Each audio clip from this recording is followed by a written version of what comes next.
Hey, nice to meet you. Okay. Call the meeting to order, please. Notice. Township Committee Special Sewer Meeting, March 31st, 2016. Adequate notice of this meeting was given in accordance with the Open Public Meeting Act by mailing the schedule of the Township Committee to the Express Times and North Star Ledger newspaper, posting a copy on the Township Bulletin Board, and filing a copy with the Township Clerk. Roll call: Adams. Here. Kenya. Here. Marqueta. Here. Parsons. Here. Spencer is absent. Please rise for the flag salute. Pledge allegiance to the flag of the United States of America and to the republic for which it stands, one nation, under God, indivisible, with liberty and justice for all.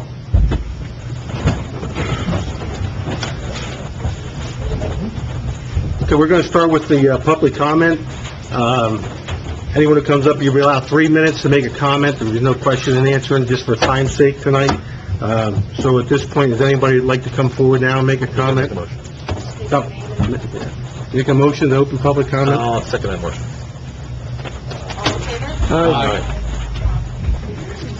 favor? Okay. Anyone going to come up, or saving it for later? Okay. Please state your name and address too, please. Daniel Siegel, 1913 Lincoln Drive. Is that mic on? I'm hoping, the reason I want to make a comment at the beginning of the meeting is because I'm hoping that during the closed meeting, that you're going to provide answers to us. Because from the information that I have, the expansion of the sewer system, the cost of it is going to fall on the back of a subset of residents in the township, Wyndham Farm residents and Greenwich Chase. So I'm hoping that you get answers so that I can feel differently about it by the time the meeting ends. Also, I was told that notification was going to be given to residents that are impacted by this, meaning Main Street residents, because there would be inconvenience to them as a result of, the installation of the sewer. I would argue that, yes, there is impact to Main Street residents, but I think the broader impact, or the bigger impact, is to the residents of Wyndham Farm. So I'm just hoping that during whatever the amount of time it takes for this meeting, that we can leave here with answers to understand why it seems as though right now the cost of the expansion is falling on the backs of a subset of residents. Thank you. Anyone else want to come up at this time?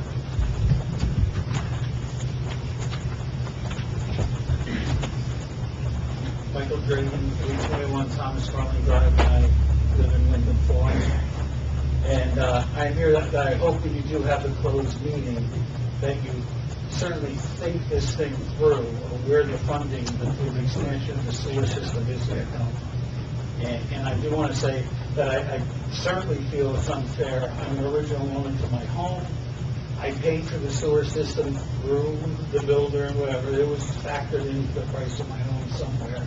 But I've already paid for a sewer system, and I think it would be an unjust enrichment for me to pay for someone else's sewer system while I'm getting it. I do hope you truly consider this. Okay, thank you. Just to be clear, it's not a closed meeting, it's an open meeting tonight. It's open meeting. It's an open meeting, everyone's going to be here. So what are your discussions? Yes, Yeah. yes. Yeah. Or not, Open also. Yeah. discussions, yes. Anyone else? Saying no one, anyone make a motion to close public comment? I'll make the motion. Second. All in favor? Aye.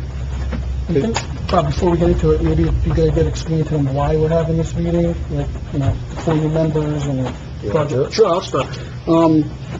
So, I don't know if everybody's aware, but most recently there was a 4-member turnover on the town committee. Four committee people resigned. So you have 4 new committee members sitting on this board. So the project that we're addressing tonight had been initiated before 4 of us were here. So we were asked to approve the funding for this project that already started. So we're doing our due diligence before we approve any funding for this project. We're trying to get all the information that we can to to decide whether or not we want to approve it and fund it. So that's the purpose of the meeting. We have all the professionals here to answer any questions. We're going to have another public comment at the end. I think our intention was that if you had any questions, the professionals can answer them then also. So, that's it. Thanks. With that, first person going to be presenting tonight is the Township Engineer, Michael Finelli. All right, first question for the audience, and certainly you, gentlemen. Where should we set these up? What's the best spot here? We have it here. Let them get it. We have it here, so just show it to the audience, the audience is more important to say. I think I'm going to put one over there, and one over there.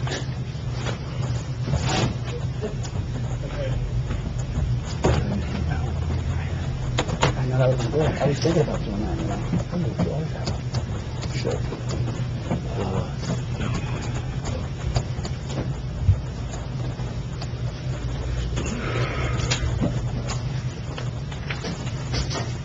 There are definitely maps here you guys have not seen. We can come down.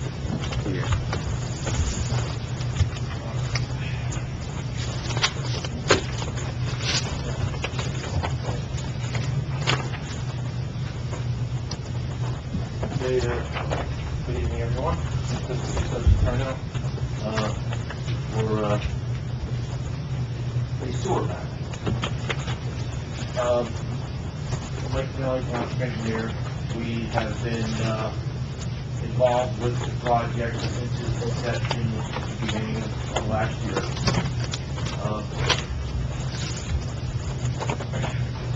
And this, just let me know how well or not that you can see these various maps.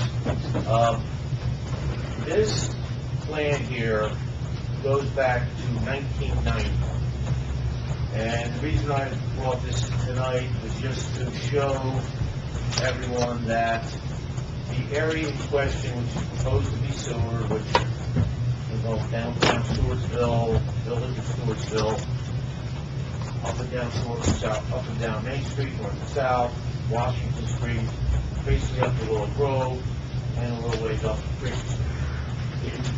This area, which is highlighted in red, along with what is now the middle school, the elementary school, has been in the sewer service area since the first wastewater management plan that was ever adopted by the township. Just to let you know what a wastewater management plan is and its importance. When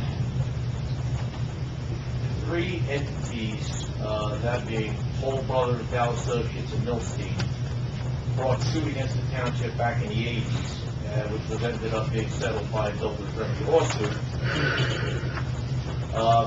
Part of that was that a wastewater management plan was necessary to be developed and approved by the DEP, as sewers were going to be brought into Greenwich for the first time. Wastewater management plan does a lot of things, but just as the title indicates, it is the state-approved document to manage wastewater. It affects both sewer areas and non-sewer areas separately. So back in 1990, when the first plan was developed and approved, and this goes back, the date on this map is April 1990. There was, again, downtown Stewartsville and the elementary school, now the middle school, were included in the sewer service area. There was also a lot of additional areas that were included, which are now no longer included. But it also included, obviously, what we all know as the Greenwich Chase, Wyndham Farm, and the retail centers, Greenwich Center, and Greenwich Station. Okay, so now we go forward about 20 years to the current wastewater management.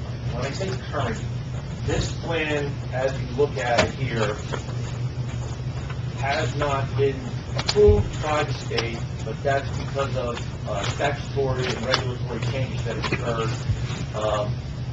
And this is actually being redone and will be resubmitted and reapproved by the DEP, we hope, very soon. But just for consistency purposes, the blue areas here, the light blue areas, are areas that are already sewered. Again, Greenwich Chase, Wyndham Farm, and the retail centers. The yellow areas are areas that are for proposed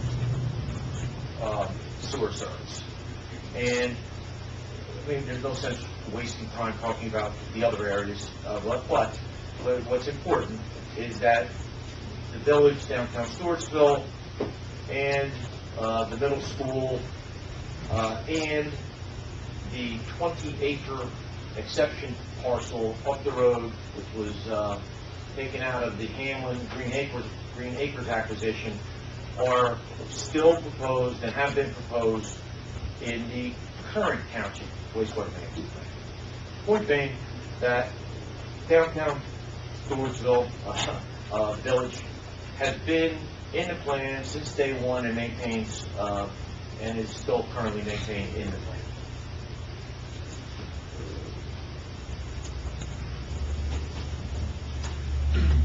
Okay. If anybody's curious, and I'm sure you might be, how this started. Just the fact it's in the plan, there's a lot of stuff that's on plans that never gets done.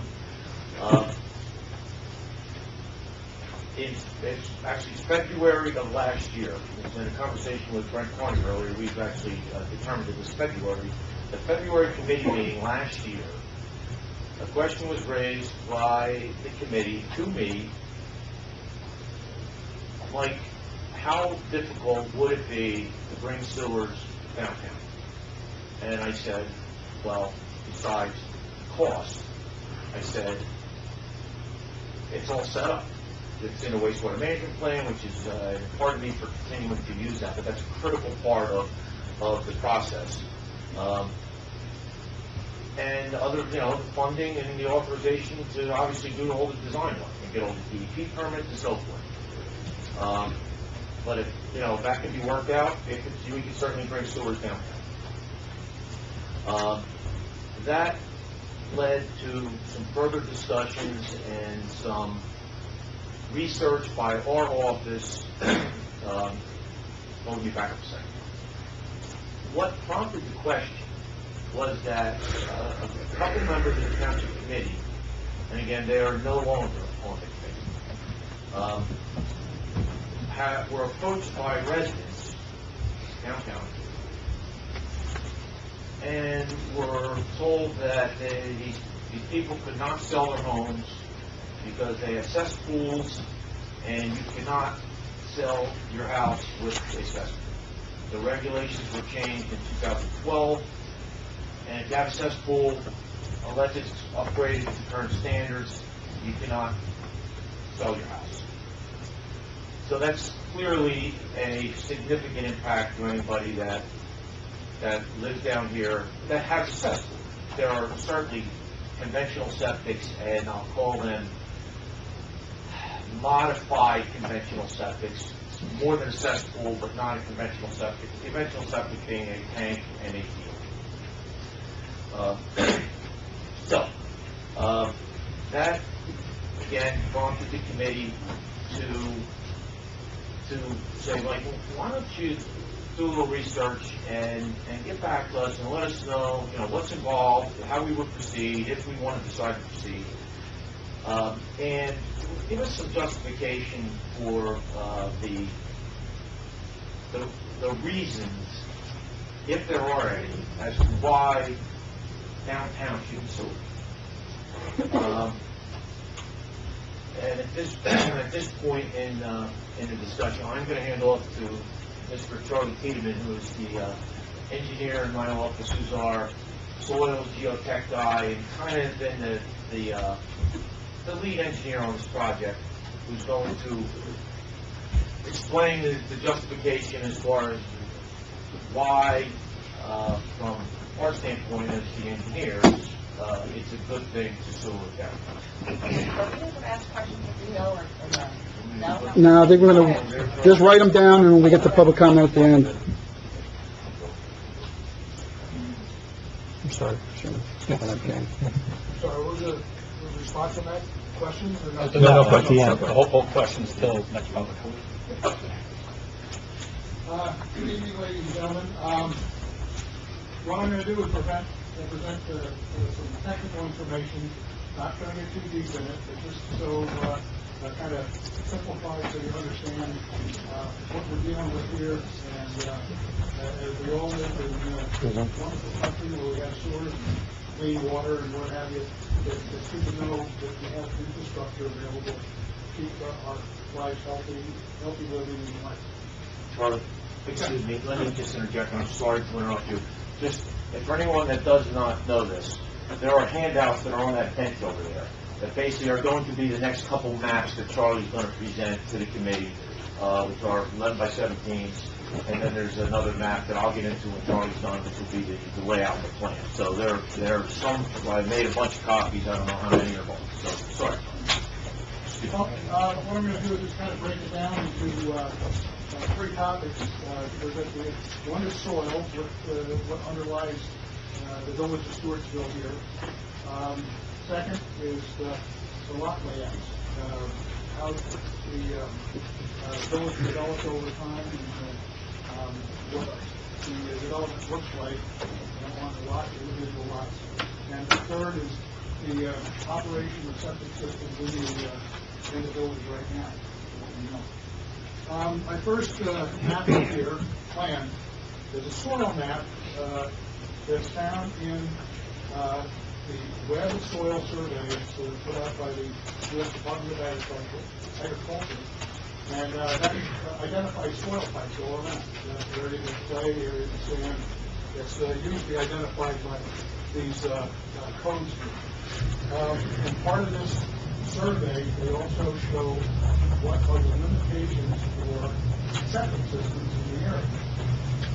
The green here on this plan shows essentially no limitations on septic systems. Soils are suitable, they'll filter the septic tank effluent. The yellow has moderate limitations. That goes right through town here. You'll see this is Main Street here, Greenwood Street coming in here, Stewartsville Street coming in here, and most of the development is right in the middle of town here for moderate soils. These soils exhibit a very granular quartz condition which allows water to flow through the thick. And typically, you want soil to kind of flow through at a certain rate to clean it up before it re-enters the groundwater. And the third, the red, these offer severe limitations to septic systems. That's clay, high water, shallow bedrock. So we looked at this and we noted that the moderate limitation here, although it is moderate, it does pose a threat to groundwater regime and also surface water. We have two branches of Merrill Creek going to the village too. So with that in mind, we said, it's probably a good idea to consider a sewer for this area, kind of a centralized location to send the wastewater to, and have it managed as a wastewater treatment plant, rather than individually on all each lot. And with that, I go to the geometry of the lots. This plan here, and again, you'll see the village, Main Street coming down through here, Greenwood Street, Washington Street here. These lots are,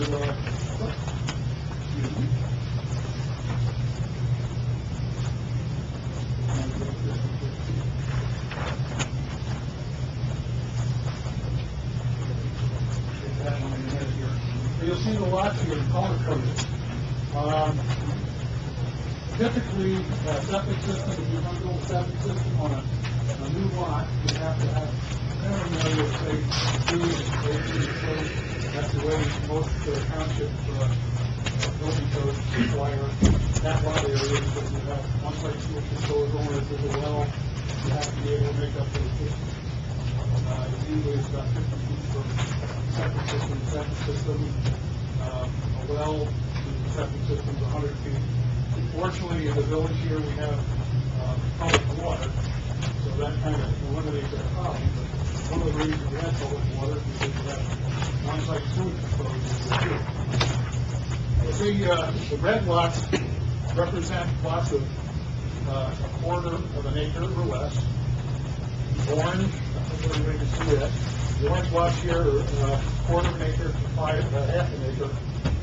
The yellow, or half acre to 1 acre, and then the green, or 1 acre or larger lots. So you see the more majority, lot size under 25 acres, a quarter of an acre, is 45% of the village. The lot size quarter to half an acre is 34%. Half an acre to 1 acre is about 12%, and over 1 acre is 7.5%. So we have small lots. And if you're living on one of those lots, you may have a cesspool or a septic system. If it has a problem, it may flow onto the neighbor's lot. You want to limit that.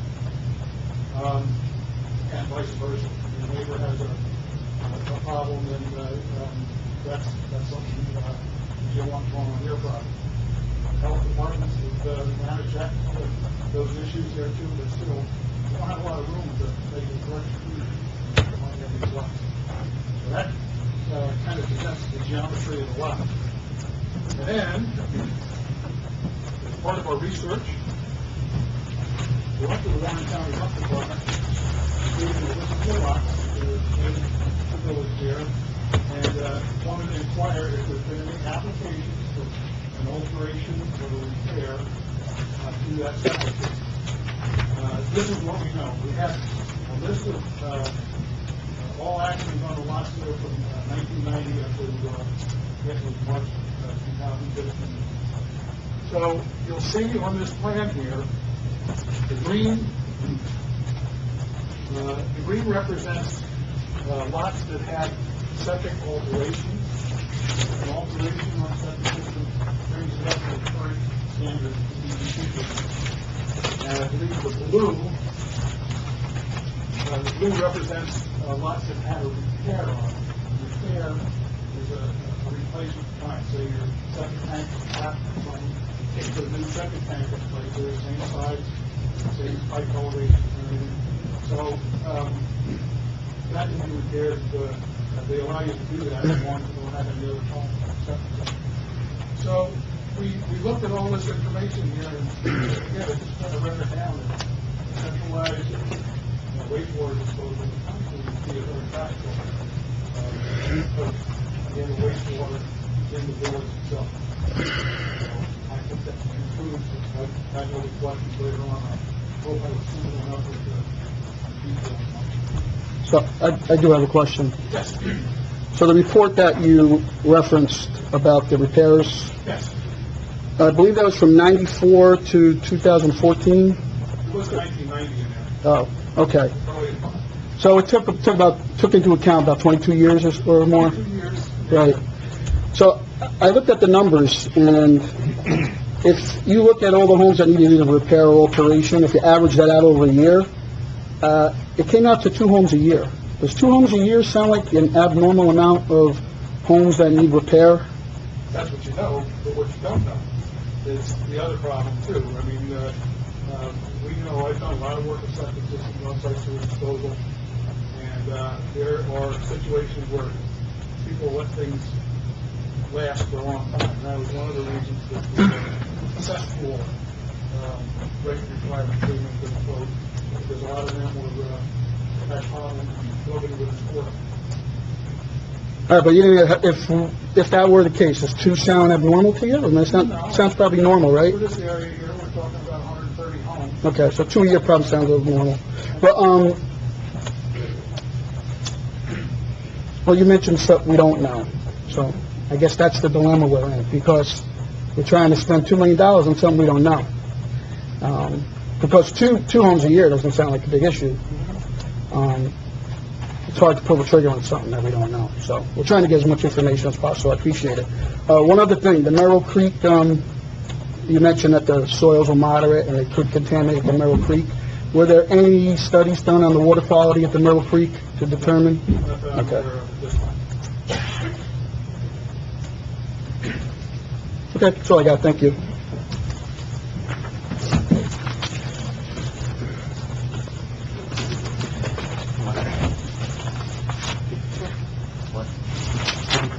Yeah, that was okay. That's the differentiation for lot size. Okay. Can I ask a question on this? Okay. So, I can't. You got a lot size of 0.25 acres and under 45%. You're showing that? Okay. So, for those homes and lot sizes 0.25 to a half. So I was trying to understand, if those people have the cesspools or modified septic, are they able to put in a septic system that meets today's standards? Not necessarily. If you have the limitations on geometry, you can apply for an alteration application. More than likely, it has to be heard by the local board of health, asking for waivers from those limitations, the separation distances, and whatever, or any design waivers that are in the code. So it's possible, but you don't want to have one waiver next to another waiver next to another waiver down the line. One other question. On that report, it was mentioned that all of the homes that were cited as being needed alteration or repair, that they were already completed. So those homes no longer need to be altered or repaired. That's what the report said, anyway. So it was completed. There's a record of a repair or an alteration on it, and that's all we... All right, well, in the report it said, and then Bob could probably speak to it too, in the report it said they've been completed. So, and I think I asked you this question also, Mike. Right. So, and all I'm trying to get at is none of the homes on that report have not been able to be repaired, is what I'm hearing. Correct me if I'm wrong. To remediate it. To current standards. Mike just said that's true, okay? To current standards. They've been repaired to current standards. That's what I was picking up on. It didn't look like the green ones were upgraded to current New Jersey standards. No, I'm not talking about that map, Jim. I'm talking about the report, the 22-year report, that cited that there were X amount of homes that needed to be repaired or altered. They're no longer an issue. So I just wanted to make sure I understood that. So what I'm getting at is we don't really know the extent of the issue as it is today. Without knocking on everybody's door. Okay. I feel that's All right, But there's a significant difference also between a cesspool and a septic system, Yes, there is. correct? So we know how many actually have cesspool compared to septic. No. Not unless we're gonna do, Knock on doors. your tech, you can try mailer, what the response is, and who knows, but that's the only way you're gonna... Well, basically with a cesspool, though, you're talking a repair to prevent collapse or failure of that tank, I assume, right? I mean, that would be a remediation. Sometimes it's the hole in the ground with rock. I know, that's what I'm saying. So a remediation there is not like you're putting a leach field or something. It just means they prevented it from collapse, All right? right. And, I'll just go back in the days when we had outhouses. You had an outhouse that you might have used for about 2 or 3 years. It get filled up, and then you dig another hole and move the outhouse over that hole. So, and that's basically what they did with cesspools. Everything, when the indoor plumbing came in, that they were able to pipe everything for the cesspool. And then when that cesspool failed, because it's more than just water going in there. I don't have to get specific. It clogs things up. And when it gets clogged to a certain point, time to build a new cesspool. So that's my point. So in other words, some of these remediations could have been just simply another hole in the ground. and the pipe extended to Not, it? not on that list, No? because we had the codes at the time. Okay. here. That list came from the health department, so it had to have been signed off upon Okay. at that point. Okay, I mean, the X factor, as Charlie alluded and kind of touched on, is, and let's be honest, you could bet your house that the people that are living down here, and across the country, for that matter, it's not anything about just Stewartsville, that probably have a failing septic, but they're not gonna spend the money, and they're just gonna get it pumped out. They're gonna call the pumper in for, whether that be every quarter, twice a year, once a year, but well above the average, so that they're not faced with spending the money to put in a conventional system. But, you know, we're never gonna know that. yeah, okay. Okay. All right. So after we had completed what we'll call our engineering justification for the need to sewer downtown. And now we are in about, I'm going to say, the summer of last year. There is a program that's run by the state called the EIT program, which is Environmental Infrastructure Trust. And it's a program geared to, basically clean water. Both public potable water and wastewater. A project like this is right in the crosshairs of what this program is all about. So, there are rigid requirements and deadlines with this environmental infrastructure trust. And there is a submission that's due in October, and that's called the letter of intent. There's significant requirements, submission requirements. What that does is it puts you in a queue, if you're approved, to make what is then the second submission. The second submission actually was just March 4th. So, I have gone to seminars, done some research with some other town professionals who have talked to the committee, explained this EIP program, how it works, and the beauty of the EIP program is the fact of their funding abilities to projects like this and towns like Greenwood. Right now, should, hypothetically, this project continue to move forward and our EIT application continue to be processed, eventually getting approved, they fund 75% of the project at 0% interest and 25% of the project at 1% interest. So, strictly from and there's going to be some financial folks up after me that are going to explain that in more detail and so forth. But let's be honest, it's about as good of a funding mechanism as you possibly hope for. So, Township committee last year says, okay, let's go ahead and move forward with this. Let's authorize Mike to put together the EIT submission for the October submission for the letter of intent, which we did. Made a submission, I think, to October 8th, whatever the deadline was received and deemed complete. Put us in the queue. Okay.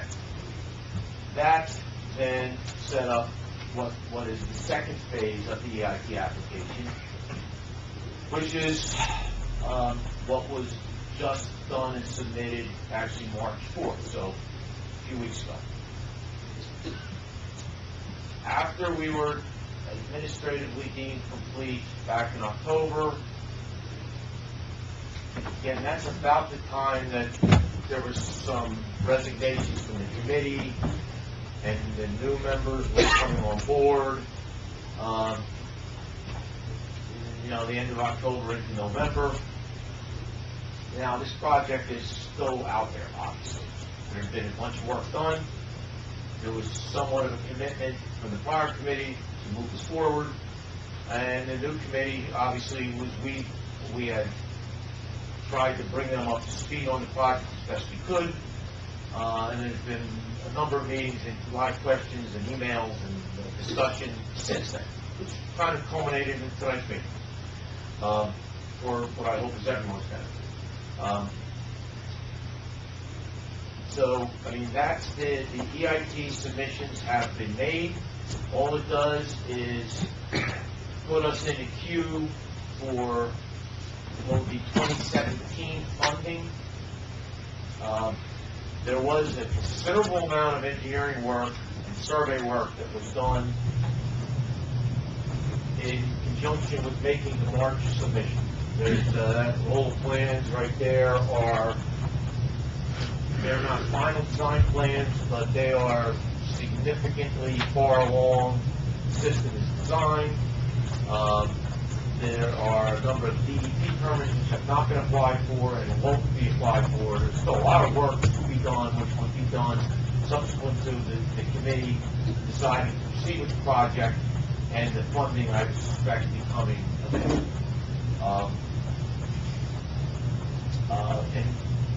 Lastly, from me anyway, this plan here, and let me back up 1 second.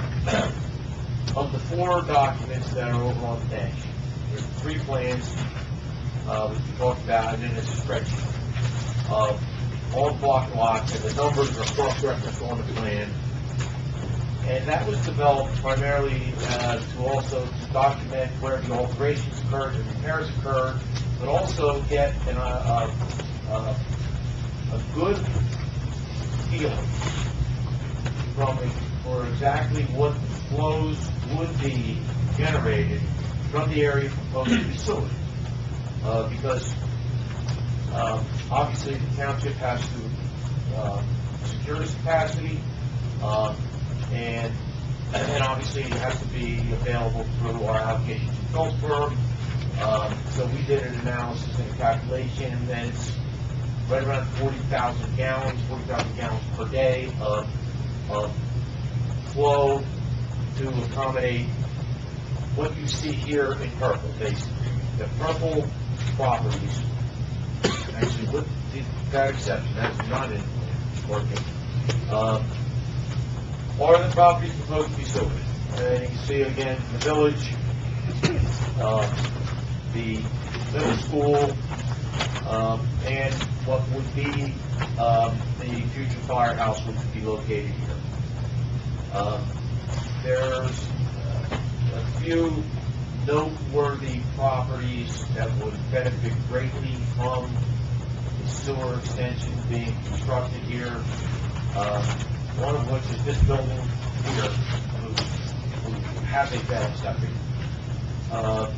You have churches, you have, I still call Pipers, which could have some, say, economic revitalization to a few of the properties. The elementary school and the firehouse, or the middle school, excuse me. So, that is the one of the benefits beyond obviously the environmental groundwater improvements from installing and constructing a septic system. So that I guess kind of concludes our part of this. Yep. Any questions, gentlemen? Yeah, well, I think a lot of people would like to know the total cost of the project. So if you could verify some numbers for me. So I think we had initially got numbers that the construction cost, the DEP and permits and financing would be about $1,725,000. Is that correct, Mike? is actually a hair more than that. We did a more recent cost estimate. It's for about a little over 180. Okay. And again, that still would have to be refined once final design Yeah, documents. yeah. But that's order of magnitude, that's, yes. Okay. about 180. Okay. You mentioned that the purchase of sewer allocation. I know originally you floated out maybe 450,000, I think the latest was 400,000. No, as a matter of fact, based upon the more detailed flow calc we just did, it's 380, was it, Brent, when we did it the other day? It was 380,000? 380,000? 380,000. All right, so it's almost a wash between the two right there. Well, yes. About that way. You know, and then we had costs already incurred, right? So we had your engineer costs, which at 69.2. We had, the 45,000 approved this year, which is, I think we said probably going to use 30,000. And, attorney costs already paid with 7.5. We don't have the outlay, I mean, Mike, there was one other cost, and you could explain this to me.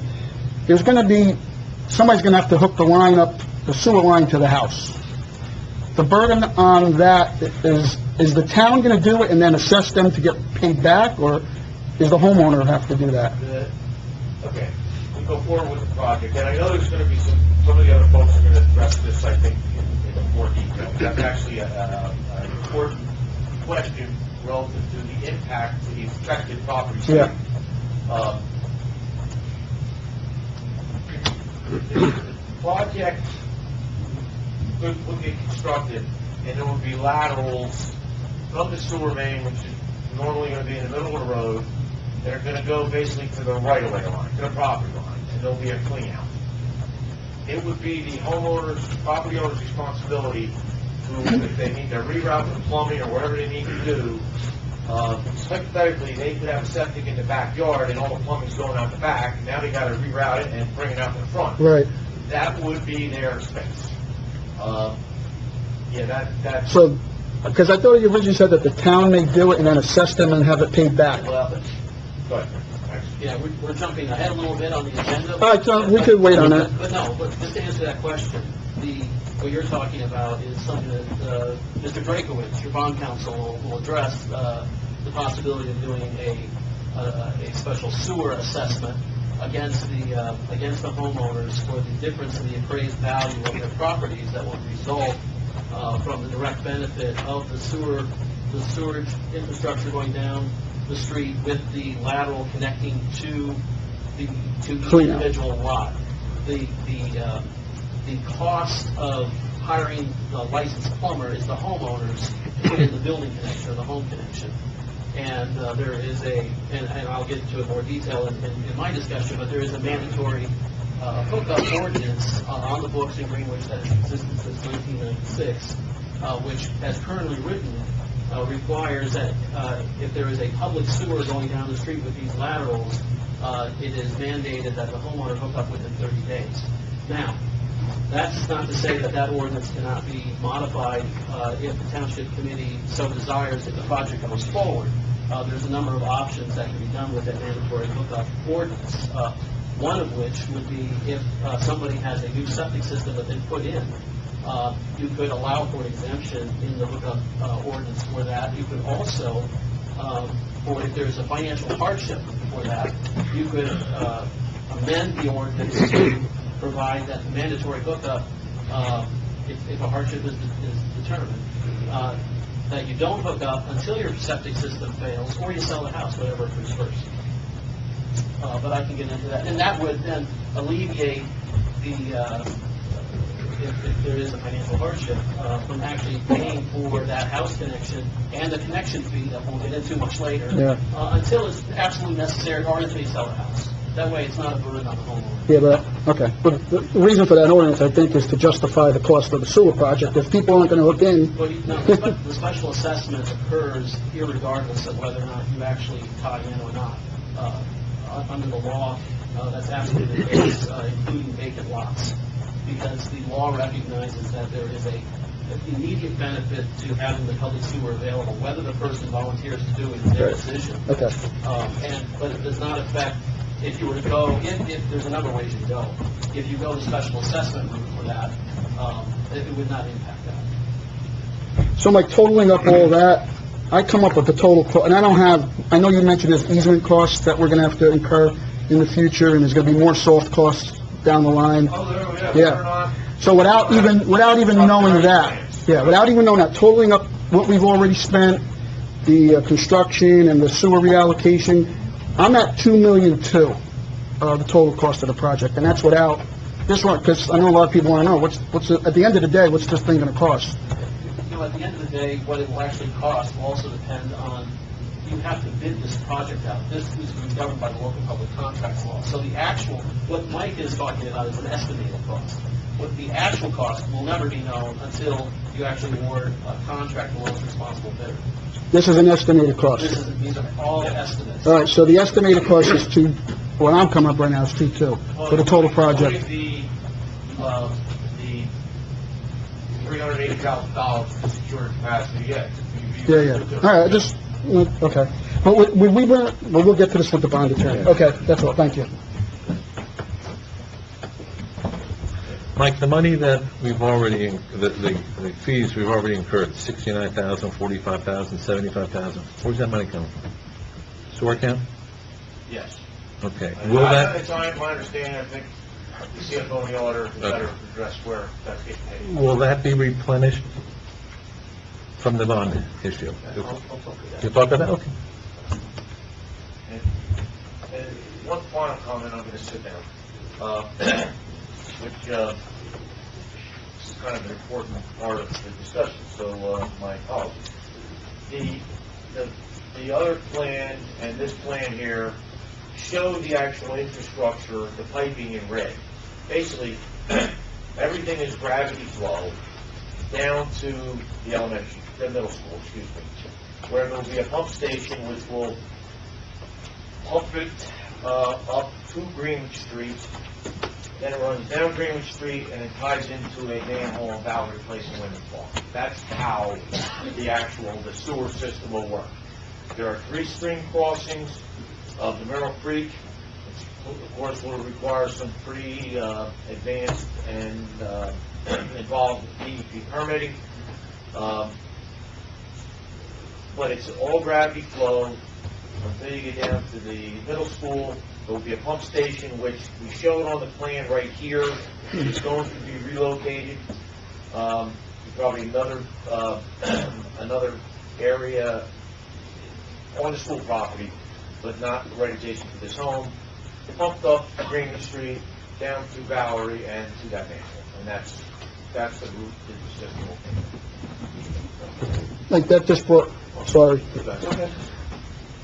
If Greenwich Street starts the gravity point, would you, let's say we just wanted to sewer the municipal building and the firehouse, would you need a pump station to do that job? Well, yeah. Without doing everything else? Well, Because you're saying Greenwich Street's the gravity point. well, the gravity point is actually coincidentally right by where the 3-acre lease parcel is for the new firehouse, because it's at the high point. So, As you know, you're going up Greenwich Street, up grade, you get to a high point, which is right where the 3-acre lease parcel is, and then you go back downhill. so if you wanted to hook a sewer up to just to the firehouse, you wouldn't need a pump station. It could just gravity go towards Well, Wyndham Farm.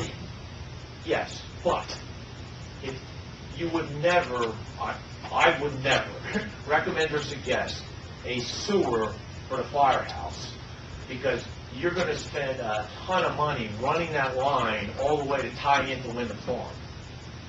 You just put a septic in. Just put a septic. Yeah, if you're gonna, it wouldn't make sense. It makes sense now because we're Okay. running the line right next to the firehouse, or the firehouse lot. So then to tie in makes all sense in the world, because the sewer's there. Right, okay. But if the sewer's not gonna be run, then just put a septic. Thanks, Mike. Okay, up next will be the CFO Kathleen Ronaldo and the auditor John Money. Okay, my job is to tell you what you have now and to help you get where you want to be. So in reviewing what was sent to me on Monday, I believe it was, a lot of the historical information was asked for. And I thought a lot about that. And me having only been here not even a year yet, it's very difficult to be able to tell you the history of the sewer account, the inception of things. If that's important to you, you want to know how your connection fees were derived at, you want to know how we came up with your quarterly payments, very much analysis would have to go into that. I honestly cannot sit here tonight and tell you how that works without having done way more research on that. So that being said, I think that my job tonight is to tell you that you have $1.4 million in your sewer operating surplus. There's two sewer accounts, sewer operating and sewer capital. Your sewer operating is for your everyday things. You pay Chapman out of it. Any budgeted items, really. You pay your Phillipsburg sewage fees to it and your everyday supplies and whatnot. Then you have your sewer capital account.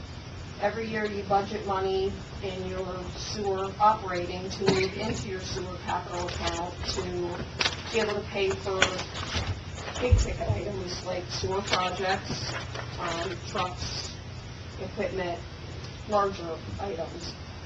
Right now, you do not have a fund balance in your sewer capital fund, but as I said, you have a $1.4 million balance in your sewer operating account. That being said, I don't know if you want me to go over everything or to defer to... Well, just a question on the surplus account. There's 1.4, and I think you already stated this, was sort of up here. We had the COA repurchase and the Napa. Was that already taken out of that account? There was $40,000. I'm currently holding two. We paid out quite a few in last year, which totaled out to 200-some thousand. So let me just break that question up into two components. The Napa component has nothing to do with the sewers utility surplus. That was paid for by Quaker State Motor Parts. They wrote a check for about $64,000 in 2014. That money paid for the sewer allocation for that. That money was not paid for by the ratepayers. Okay, so I thought you said that was coming out of the surplus. The only thing that came out of surplus was the capital ordinance that was adopted at the end of 2014 that authorized about $215,000 in change. I probably have the ordinance with me. And that was so that Township of Greenwich can repurchase 25,000 gallons per day of capacity itself for its 100% municipally sponsored affordable housing project that your COA counsel, John Drill, is presently before the Superior Court on a declaratory judgment action in an effort to prevent future builder remedy lawsuits. Yep. But so the $40,000 was given by Napa. It got deposited into general fund. It was supposed to. You had a different CFO. I don't handle those funds. Your CFO does. And what account that was put in, I don't know. It should have been put into an escrow account that was specific for Napa, and those funds were then used to repurchase the additional allocation that was necessary for that strip mall on 519. All right, so it wasn't, the $40,000 is not coming out of It surplus. has nothing to do with the surplus. Okay, all right. Did everything go on the right account? We made it there. What he's referring to, that I did look back, I did not see that a separate escrow account was set up, but what you have repurchased thus far has come out, not touched your sewer surplus whatsoever. It's come out of the sewer capital account. All right. Right.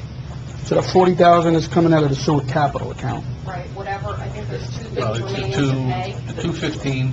Here, let me get the ordinance. The Napa is Napa's own money. Yeah, I know. Yeah, right. Napa paid into Greenwich. We're conduit. So when we purchased the allocation back, we used Napa money. It's a net zero. We didn't use Well- we didn't use any ratepayer money at all on that. You're using Napa money if they deposit it into the same account you're withdrawing from. If they deposit it into general and you're withdrawing out of sewer, then you're not using NAPA money. That's what I'm trying to get at. All I'm trying to say is you have a township agreement which has sewer buyback ordinances in place. And those ordinances provide that when a private entity like Quaker State Motor Parks needs more sewer allocation, because Greenwich outright sold its entire allocation to Toll Brothers and other developers in town, we have ordinances in place that allow the township to repurchase the difference between the actual flow and the allocated flow for those projects. And so it's called an allocation fee. And pursuant to our ordinances, the township is not burdened with paying that fee. It's paid for directly by NAPA. So NAPA writes in a check for the purchase of the allocation fee. The township clerk sends out 45-day notices to all the developers on a pro rata basis. This is what the amount that we're going to pay you to repurchase that sewer allocation. Then the township clerk issues the notices, the CFO cuts the checks go with those notices. Now the township has that capacity, and the township passes a resolution that it immediately allocates all that flow back to NAPA. So it's 100% paid for by NAPA. The only thing that would have come out of sewer would have been for the affordable housing project, the 25,000 gallons per day, and I think I have that capital ordinance with me this evening, and I remember it was about 200. That's okay, yeah, it's 215, I know.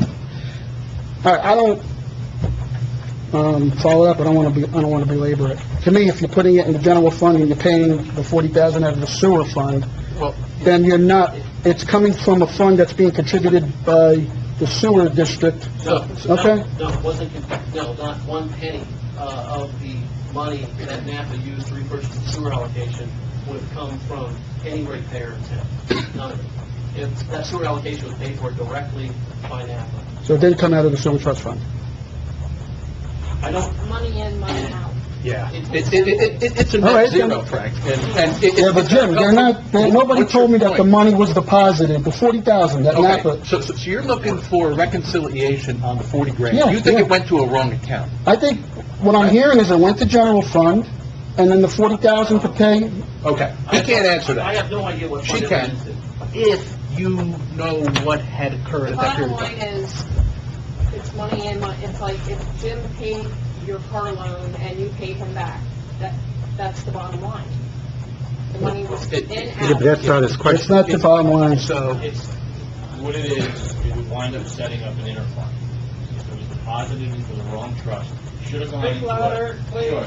It should have gone into a trust account, another trust account for a developer escrow. One of those type of where the money goes in, and then you have to send that money out. Right. It shouldn't have hit sewer. Right, It shouldn't have hit current fund. right. If it went in anywhere, it should be set up as an interfund at the end of the year if it was paid out of the wrong account. So if it was paid out of sewer and it's sitting in current fund, it needs to go from current to sewer to zero it out. And that's my question. So, and I don't think we know this. I mean, did it come out of sewer or not? So we need to get an accounting on that. 2014. Yeah, yeah. We can look at that specifically. Sure. If NAPA paid money, and if NAPA paid 40,000 for sewer allocation, and we're taking it out of the sewer fund, and it's staying in the general fund, then what you have is, whatever is paying into that sewer fund is paying you that You 40,000. have very big interfunds set up All for right. your accounts. So it's possible it's sitting in one. Okay. What we'll look at.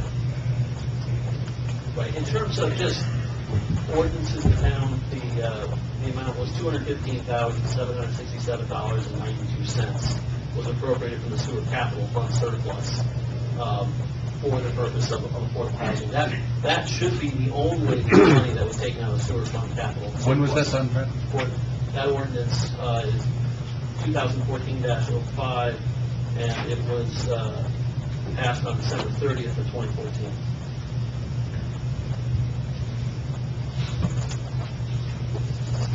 That's when the money's going to flow. That then authorized that fund, those monies to be utilized for a repurchase of the sewer allocation for the township's affordable housing project. Yep, 250. Kathleen, is there any portion of the quarterly payments going into a capital? Right now, you're saying there's zero in that capital. Quarterly payments. Sewer payments that the residents make. That doesn't go into sewer capital, that's sewer Right. operating. Okay, so that's all 100% for operation, nothing else? Yes. Whatever you determine, like in this budget cycle, you may tell me to put in 100,000 for capital improvement fund, just because we need to purchase a sewer loader or something like that. That's your determination to make. But right now, all these quarterly, that's sewer operating. Okay. Is it true that in 2009, or in 2010, $300,000 was Yes. taken? From what I saw when I Right. looked back at Edmonds, yes. So just for the purpose of the audience understanding, so in 2009 and 2010, $300,000 has been taken from the sewer trust fund to supplement the general fund. Correct. Okay. Which is a legal way to, Surplus would be that is a operating. legal way, just not that it's, Yeah, whatever you think about it. No, I know it's legal. Mechanism to do. yes. Operating fund, not capital fund. Is it fair? No. You know, some people benefit, like myself. I have septic. You helped me out that year. It should be paid back, you know. And that was the original intent for the initial 100 that was borrowed in 2010. That was our request of the mayor at the time, and it was denied. We done with, CFO? Just one other thing. Dan, you had given me a spreadsheet with estimated surplus amounts going through 2009 through 2013. What I could see from that surplus, what I could see from that spreadsheet is that the commercial properties and the homeowners paying into that sewer fund have been paying a surplus amount. In 2009, $46,000 over what was needed that went into surplus. In 2010, just correct me if I'm wrong, 2010, $55,200. 2011, $55,000. 2012, we have $134,000. But you have MRNA, I don't know what that is, MRNA. Okay. Yeah, I got this. That's miscellaneous revenue not anticipated. Okay, so we don't know what that was, $60,000 there. That could be bank interest, that could be a bunch of different. What year? 2012, Oh, no. 60,000.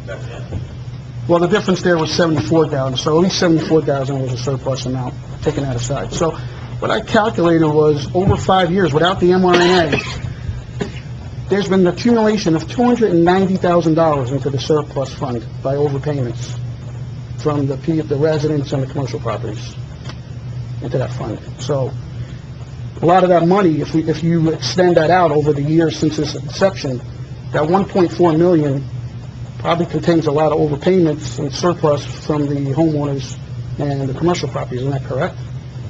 That's coming out of the rates that, Right. that's established for the town. So when I Getting all that money in. Right. that so when I see something like that, I'm wondering why we're charging so much. Why are we accumulating $1.4 million in surplus so that the town can take that money, and it can take $300,000 to supplement the general fund, or they could take $1 million or so to build sewer. So to me, you're overcharging the residents, it's going into the fund, the money's sitting there, and the town is double billing or double taxing the residents in Greenwich Chase and Farm. And that's what I'm concerned with. Is someone here, is Joe Pryor's replacement? Yeah, You're he's your replacement. replacement, Joe Pryor. Nice to meet you. You can explain the rate, right? But, you know, I'm trying to, first I didn't know who you were. Okay. I wanted to confirm that you were Joe Pryor, who was our prior. Joe Pryor. No, I know he's not Joe Pryor. This is Dan Madden. He's no Joe Pryor. And I know Joe Pryor. And I know Joe Pryor. But, you know, where are you going, Frank? Because, you know, you can explain the rates that are charged to ratepayers, okay, that fund the sewer, the operation of the sewer, and the eventual failure of that sewer, and for any other major projects, Right. okay? So if you are just covering costs for the year, when that eventual issue comes up, the people are going to get hit with a huge So I'm hit. glad you brought that up. Because I asked Mr. Madden, how much does he think we need in that fund for the failures? I think he came back with 300,000, should cover any major failures. Yeah. Right, okay. So Jim, we got 1.4 million in there right now. Over what period of time? Does it matter? 15, 20 years. It don't matter. Why do we keep accumulating that thing on years? So what you're talking about is a change to the rate. You want to propose a different I'm rate? asking questions. I'm not proposing anything right now. I'm just asking questions as to why. Maybe there's a reason why, I don't know. But when I see 1.4 sitting there and he's telling me we only need 300 to 400,000, and we continually charge commercial properties and homeowners, and that fund keeps building, it doesn't go back to the residents. The town takes it, the town takes 300,000 to supplement the fund, the general fund, and now there's a nice 1 million for sitting there. Hold on. There's 1 million for sitting there that the town's looking at right now to fund the project on the other side of town. So this isn't free money. That's all I'm trying to say. So from a ratepayer perspective, because you're from Joe Pryor's company, and Brent has been our sewer attorney forever. I mean, literally, Our firm since 1997. okay. So there's some history, okay? So why, in the course of a one-year turnaround, we're now being told we should have a $300,000 surplus, not a $1.4 million surplus? Well, the question was, there's different components to this. That 300,000 is what we call like renewal and replacement fund. That you would need, like if something broke, like you needed a new generator at your pump station, you would have that money available to go get that without having to raise rates or something. And then the other components are for capital improvements, and the third component is for rate stabilization. Let's say one of your big users left, suddenly they're not using as much flow. We're getting the bills are changing, so then it puts more of a burden on the rest of the people who pick it up. This would help cushion that. What portion is commercial versus residential? I think. I think it's 74% residential. Yeah, that sounds about right. 74% or 73% is residential. Yeah. So, I mean, I think the point is, we can't have it both ways. We can't say the money is needed because there could be failures or there could be the other issues, and then we're going to look to take it we're going to take it. And we either need it. So let's define. So we either need it in there or we don't need it in there. Well, I think the original intent of this discussion was to understand where we were at with the feasibility study of adding sewers. Well, since me and Bob called the meeting, I can tell you why. The reason for the meeting was to understand that and also understand how we're going to fund this. And I think you made a statement that the funding's already in place. You had stated, that's why you went ahead with it. You said the funding's in place, right? No, let me pull you back, because what we were working off of was, and I think this is how this meeting should have started, was the history of the feasibility study, where we needed to define the service area, understand the flow projections, verify the downstream capacities that are out there. Can Phillipsburg handle this? Preliminary layout, preliminary costs. We didn't get into the next phase of that project. And I hope Bob or Bill can back me up on this. When we came on this committee, we were told in the sewer subcommittee, project's in progress, don't worry about it, it's not going to raise any taxes, the funding's in place. What's the funding? Sewer trust fund. I think Kathleen was stated in one of the meetings, it should be paid out of the sewer trust fund. It's on tape. So I think we're all aware that the project was supposed to be funded through the sewer trust fund. We never got to the point of making those decisions. Well, no, you didn't make a decision, but that's how it was explained. That's how we were preliminarily looking at it. Okay? The next phase of this whole thing gets into sources of funding, all right? And I think, where's our bonding guy, who hasn't spoken yet, okay? Who could fill us in for, do we do reserves, conventional, and I'm reading off of our initial agenda for this whole thing. conventional financing, NJDEP, NJEIT, and then to determine impact on user fees.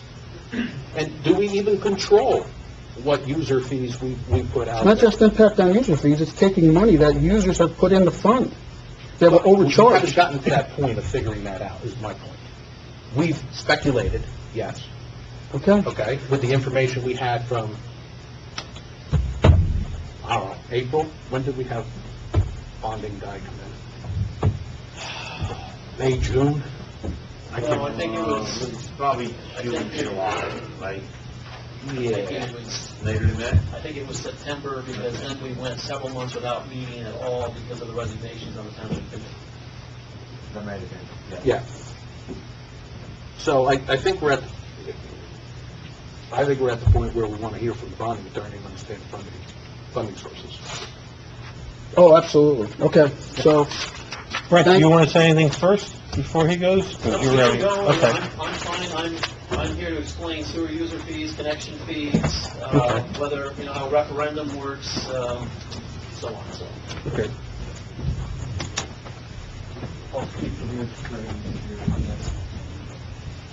Could we just make sure he's up, his voice is carrying on the, Your microphone. I don't trust it. Where's Kip? Just watch the bars, make sure you can pick up on it. I'll just let you know, first of all, thank you for inviting me to explain a little about the bonding process, funding sources, how this project, if it moves forward, could possibly be funded and by whom. The ultimate decision and by whom is really, again, a decision of the tax committee. I'm only going to outline the potential sources of funding to this group of folks here. First, the estimated project cost, let's go from there to the estimated at $2.2 million that we heard today. $2.2 million. Of that $2.2 million, $1.8 million is eligible for financing through the New Jersey Environmental Infrastructure Fund. I haven't had those conversations directly, but based upon discussion with the engineer, if this project moves forward, $1.8 million would be eligible for financing. The $400,000 difference, which was mentioned in the floor, was $380,000. Obviously, we found that at $400,000. That $400,000 would cannot be eligible, and you need to find a funding source for that $400,000. Just a statement for the township committee to consider, and I'm not an engineering person or a ratepayer guy like your friend, but that $400,000 is in a sense an overpayment that was made by when the project was started many years ago. It seems to be the only potential source of funding for that. It's not environmental infrastructure, but it could be the surplus in that utility fund that you were discussing before, at $1.4 million. I'll let that be talked more about by your attorney here as you make this presentation. I'm going to speak really solely on the $1.8 million. That $1.8 million would be funded through a loan, could be funded through a loan, the New Jersey Environmental Infrastructure Trust. How that loan works is a very highly accredited program in the state of New Jersey, utilized for many by many municipalities and sewer authorities. And the reason they utilize it is because it's secured by a AAA credit rating by the New Jersey Environmental Infrastructure Trust. AAA is the highest credit rating possible on debt issuances by governmental entities. So it has the highest credit rating, which then enables you to borrow at the lowest interest rate. The lowest interest rate on this transaction is structured as follows. 75% of that is at 0%. The remaining 25% is at market rate. That market rate is approximately between 3 and 4%, that market rate, which will then make the average blend of that borrowing 1%, approximately, based on today's time. So when you blend the two numbers again, 75% at 0, 25% at that AAA credit rate, gets you to a 3 to 4% rate for that piece. Blend it together, you're at 1%. So So the borrowing for this project, for that $1.8 million, we done at approximately 1%. The costs that are part of that 1.8% that I was asked before, such as the engineering costs that you previously have incurred, the cost that you previously incurred, that should be able to be captured in the $1.8 million cost of the project.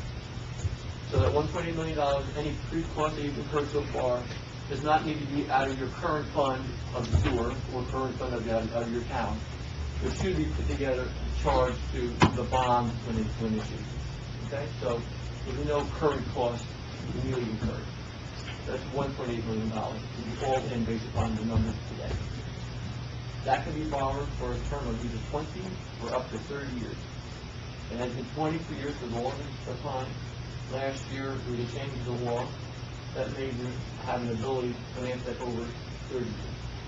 Okay, so the length of time, again, can be determined by the Township Committee as to how long it can be financed over.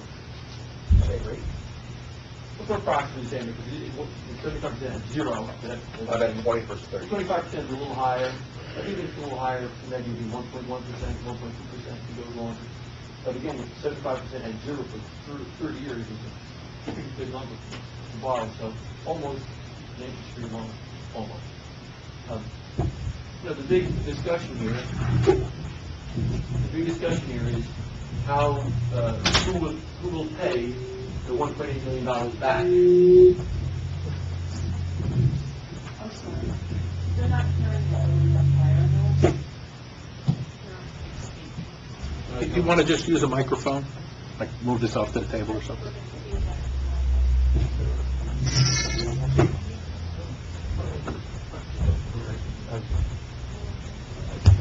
Yeah. So now you're down to $1.8 million. Who will pay those funds back if the project ever moves forward? And that's again fully a Township Committee decision. And there's enough, as you can tell by discussion today, a number of factors for consideration. One of the facts, just to be clear for everybody, is that the people who are being affected, as was earlier stated by the engineer, was residents. And based on earlier conversation, I think it was about 130 residents are affected. The town, you mentioned I think part of the municipal building, the school, as other entities who would be benefiting from the sewer if done. So you have two different types of people, entities, repaying the $1.8 million. The residents and non-residents, composed of the town, school, and maybe the firehouse as other entities.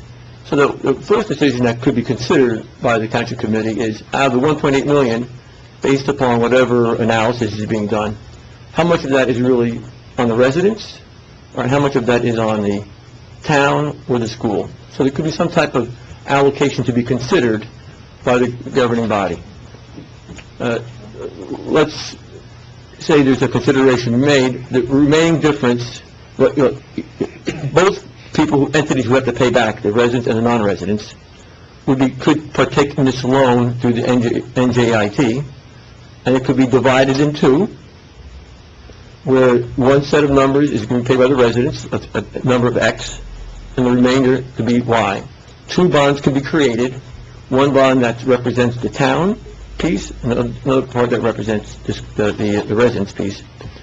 Either one will be secured by the general taxing power of the town, but you could allocate it if you so desire. Okay. Once you allocate it, the portion that dealt with the non-residents could be considered, since it's a general use, for, let's say, for the town piece, that could be considered to be repaid by the town's general taxing power, since all the residents are benefiting, not just the rate users, right? So it was $100,000, let's say, of that $1.8 million. Well, then $100,000 could be paid by the general taxpayer. The school, they had a $100,000 piece of it. Well, that could be paid by the school, the people under the school budget. What's that? It's okay. Okay, same taxpayer, but it's a general taxpayer. not by the ratepayer, okay? So the remaining that's part by the ratepayer could be repaid from one of two ways, one of three ways. On the ratepayer portion, let's say it's 1.3 million, I'm just making that number up. If that number was the ratepayer portion, the town could say, well, I want to chip in and help the ratepayer out and use general taxing power. Again, I'm just making that as a alternative. But they could also say, only a portion of it, a lot of it, maybe none of it.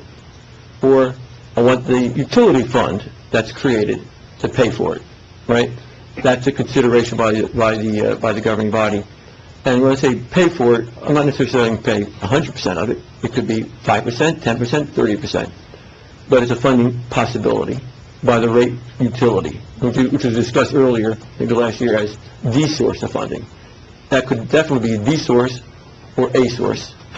And the last one, which has some issues because it takes a little bit of time to get it done, and there's some other costs involved in terms of manpower and other factors. It's called a special assessment.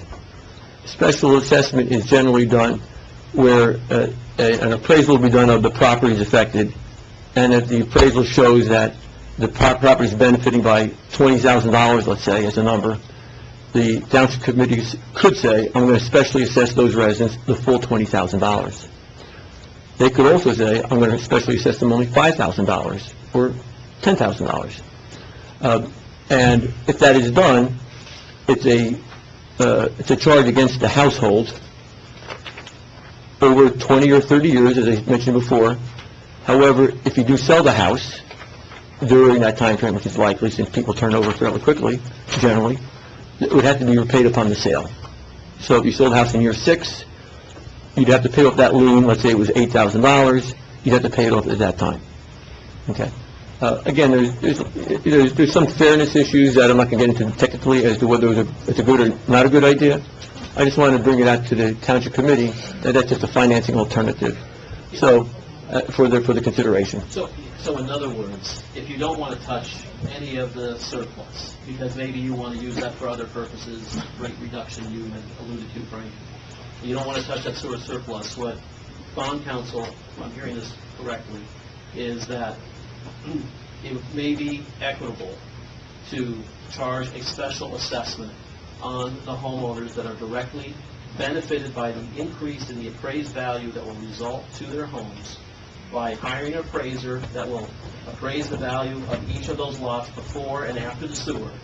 And then that appraised value, obviously you need an appraiser to come up with the difference for each home, but under the example that Mr. Drakowitz is working with, if it was $10,000 improved value to the house as a result of just having the sewer down the main street with the laterals that connect to each of the lots, over a 20-year period, that's $500 a year, and that would generate $1.3 million in revenue to pay for the project, and not touching any sewer surplus.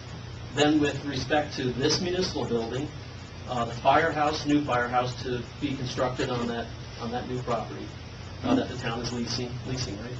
And the elementary school, because those are public facilities that are benefited by all people, perhaps that is paid for out of just that portion out of the general tax base, because that's benefiting all of the residents.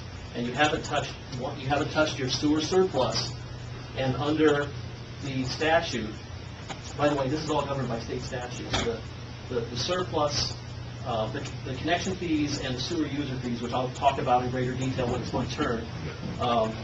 The purpose of those fees, so what it can be used for, as determined by the state legislature. I'm just going to read this. It says the combination of the connection fee, which is a large part, too, of that sewer surplus, not just from Wyndham Farms and Greenwich Chase, but also all the commercial entities, Target, the Lowe's, the Home Depot, the ShopRite, etc. And the sewer user fees, that's the $137.50 that you see every quarter for a homeowner. Shall be such that the revenues of the sewage facilities, this is a public utility that we're talking about here, this is what we have intended, shall be adequate to pay the expenses of operation and maintenance, of course, O&M, of the sewage facilities, including improvements, extensions, and enlargements, and that's why Mr. Drakewitz here is saying that you legally do have the ability also to use the sewer utility if you wanted to. I see, and I think Mr. Drakewitz also sees, the only source for the repurchase of the sewer allocation necessary for the project, the $380,000, the only revenue source for that would be the sewer utility, is the way I see it, because Mr. Drakewitz is saying that it would not be funded by the NJEIT.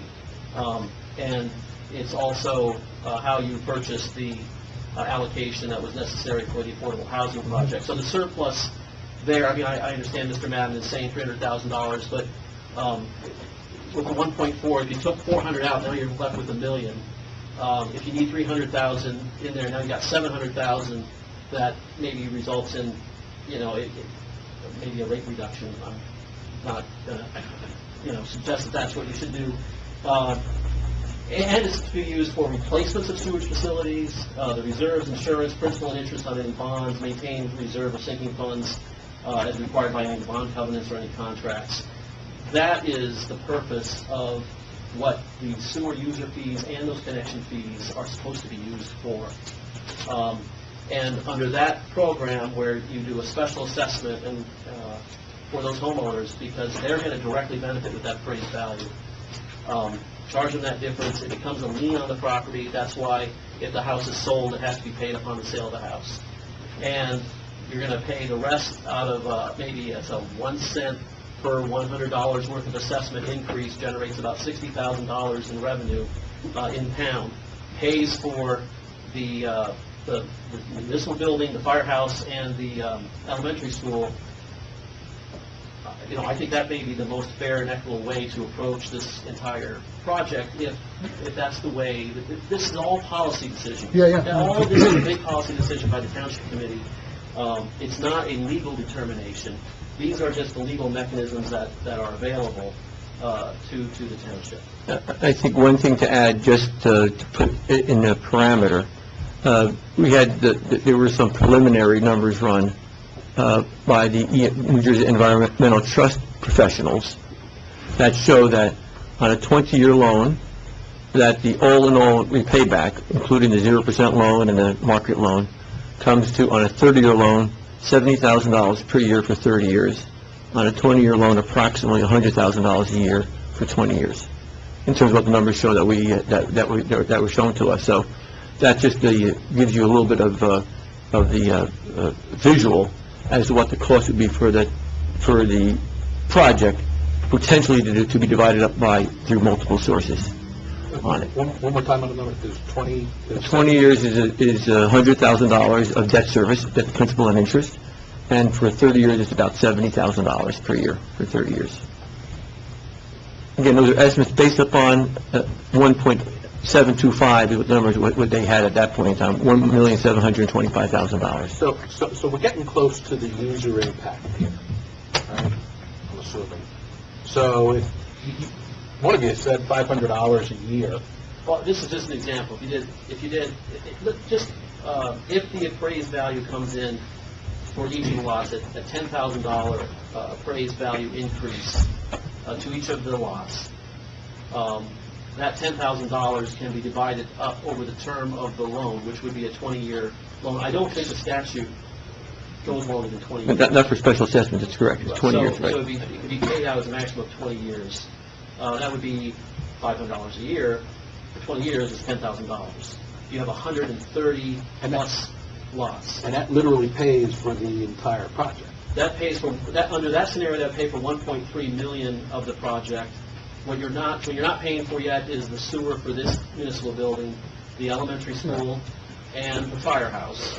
And all I'm suggesting, I'm not saying this is what you have to do, but because those are facilities that are used by everybody in town, that rather than burden the ratepayer with that, burden the taxpayer with it. Mm-hmm. What percent of...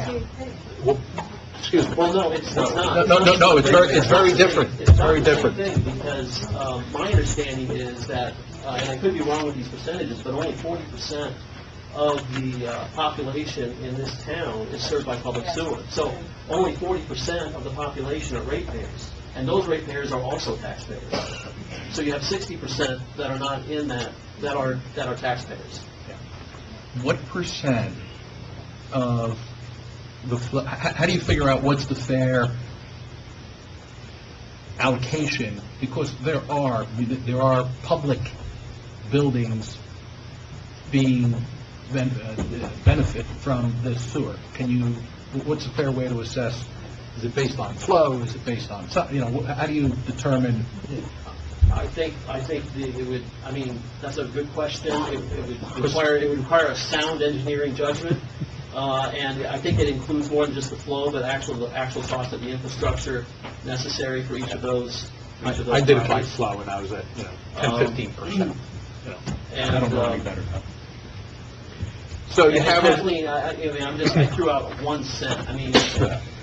It could be 1 cent or it could be less, but on an average home, I don't know what the average home actually is here is in town. If a house is assessed at $300,000 a year, what would the tax increase be on a $300,000 home?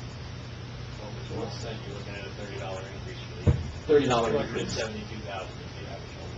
And that would be for the firehouse, the municipal building, and the elementary school. All right. Explain it from the perspective of an individual on Main Street that's going to benefit from this. What would they got to? That's the special. So for the Main Street and the streets, other streets that Mike mentioned, Washington Street, and so on. The special assessment under the state statute is governed by the difference in the appraised value before and after the public sewer is put in the ground. And this governing body has the ability to charge as a special assessment anywhere between 0 to 100% of that difference in appraised value. So in other words, you're not automatically bound to charge the owner the full difference between the appraised value. But you certainly do have that ability, or a percentage of it. So in my example, I'm just saying that if the appraised value is $10,000, it could be more. But if it's $10,000 per lot, that generates $1.3 million in revenue, and it makes sense because those homeowners are getting the benefit of the appraised value to their homes, and they're paying for that. It also makes their house probably more sellable, I would think. Did you say average is about $500 a year for that assessment? Was that the number that was thrown out before? I think as an example. By the way, I'm just using an example. Yeah, I know, just as an example. I'm not an appraiser, you got to hire an appraiser. But working with an example of $10,000. Yeah, let me just say it this way. There's 130 units, we've been told. You make believe the $10,000 assessment, that's $1.3 million. $10,000 could be repaid over 20 years, approximately. So $10,000 about 20 years is $500. That's how you get into that $500 number. Now, that is for the public infrastructure. Then there is the actual tie-in that the homeowner will, when they want to tie in, they will have to pay a plumber to put in a line. It's not cheap. And they'll have to pay a connection fee, which I'll get into. And so what I'm suggesting is, if that is a financial hardship, or you install a brand new septic system, just pay for a new septic system, you can put exemptions into your mandatory hookup ordinance to exempt, and it would be properly defined, these wouldn't be the words, but to exempt a new septic system and require the mandatory hookup when the septic system actually fails, or upon the sale of the house, whichever occurs first. And that way, you're not, just because the public sewer went in and doesn't, if somebody has a financial hardship to pay the connection fee and the plumbing, when the septic system fails, the new septic system is about $25,000, right? Higher than that. 45. A plumber to tie into a line, Charlie, you were going to do some estimates, but I thought maybe it was around $5,000 Yeah, so we got about to tie in with a plumber. It's a lot cheaper than a brand new septic system. So getting into these homeowner fees, right? So $3,000 in connection fees, we're thinking, right? No, the connection fee, so, should I talk about the connection fee? Well, I want to know all the fees. Yeah, all the fees. So I got 500 a year. I got 3,000 connection fees, 5,000... No, no. So Help before us. you start to, if we did a scenario where you're not going to allow someone to hook up later, they would already start paying the new assessment. Correct. Okay, I just want to make sure. Correct, Yeah. because the benefits are already there. The benefit has already been realized, whether they tie in or not. That's good to note. The $1.8 million portion, that would start immediately. You're absolutely correct. So the connection fee, should I start? Yeah, go to the connection fee. So, there's- Brent, Yes. do you have something written up with all of this on No. there? Okay. Connection fee, got it. No, because the connection fee is all governed by a state statute, and, I thought about photocopying the state statute and handing it out, but I'm thinking, why would anybody want to do that if they didn't know law? Light reading. So, there are two types of fees that the legislature has authorized that are charged for sewer. The first is a connection fee. It's a one-time fee. It is a fee that the Toll Brothers would have paid when they built all the homes. And the purpose of the connection fee by the state legislature is to defray the capital costs from anybody in the system as compared to the new user. So what does that mean? That means that although Toll Brothers also built all of the sewage infrastructure within the development, the connection fee, you also have an agreement with Phillipsburg. Phillipsburg has the sewage treatment plant. There's an intermunicipal agreement between Greenwich Township and Phillipsburg that says that Greenwich has to abide by the connection fee ordinance established by the town of Phillipsburg. And the agreement further says that Greenwich Township, you get to keep half that connection fee. The Phillipsburg's ordinance charges $2,000 per residential unit as the connection fee. However, if a developer has put in all the sewage infrastructure, Phillipsburg's connection fee ordinance says that the connection fee is 75% of that, or $1,500. And Greenwich gets to keep half. I submit that a lot of those connection fees are, and I don't know because I'm not the CFO, and if you look back, I would suspect that a lot of those connection fees paid by Toll Brothers and, was it M. Reader that built Wyndham Farms and the shopping center, the ShopRite, Home Depot, the McDonald's, Bourbon Street Liquors, the Lowe's, Larkin, all those connection fees, half Greenwich got to keep, and where did it go? Probably went into the sewer surplus is where it went. Now, what was the purpose of that connection fee? That fee was to pay for capital costs. What capital costs? The capital costs of constructing the Phillipsburg sewage treatment plant, the line between the plant up Route 57 to Greenwich. Did Toll Brothers construct the pump station? Yes. Okay. So, Route 519. the way the legislature has it set up is that because users that were already in the sewer system, their sewer user fees pay down debt service and capital costs as time was moving forward. So the purpose of a connection fee is to say to the new user, you have to be on equal footing as to all the old users for the capital costs incurred. And so we're going to charge you this connection fee. And there is a specific very detailed calculation in the statute as to how that is done. Phillipsburg's ordinance right now says that that's $2,000 per homeowner. So for the people that would be tying in on Main Street, the Phillipsburg ordinance remains as exactly as it does today. At the time they connect, that connection fee is $2,000. All goes to Phillipsburg. No, half of it does. The other half, Greenwich keeps. Now, Greenwich in the past has also, at the time, for example, that the school was connected to public sewer, because it was the school, Greenwich waived its half of that connection fee. Phillipsburg still got its share.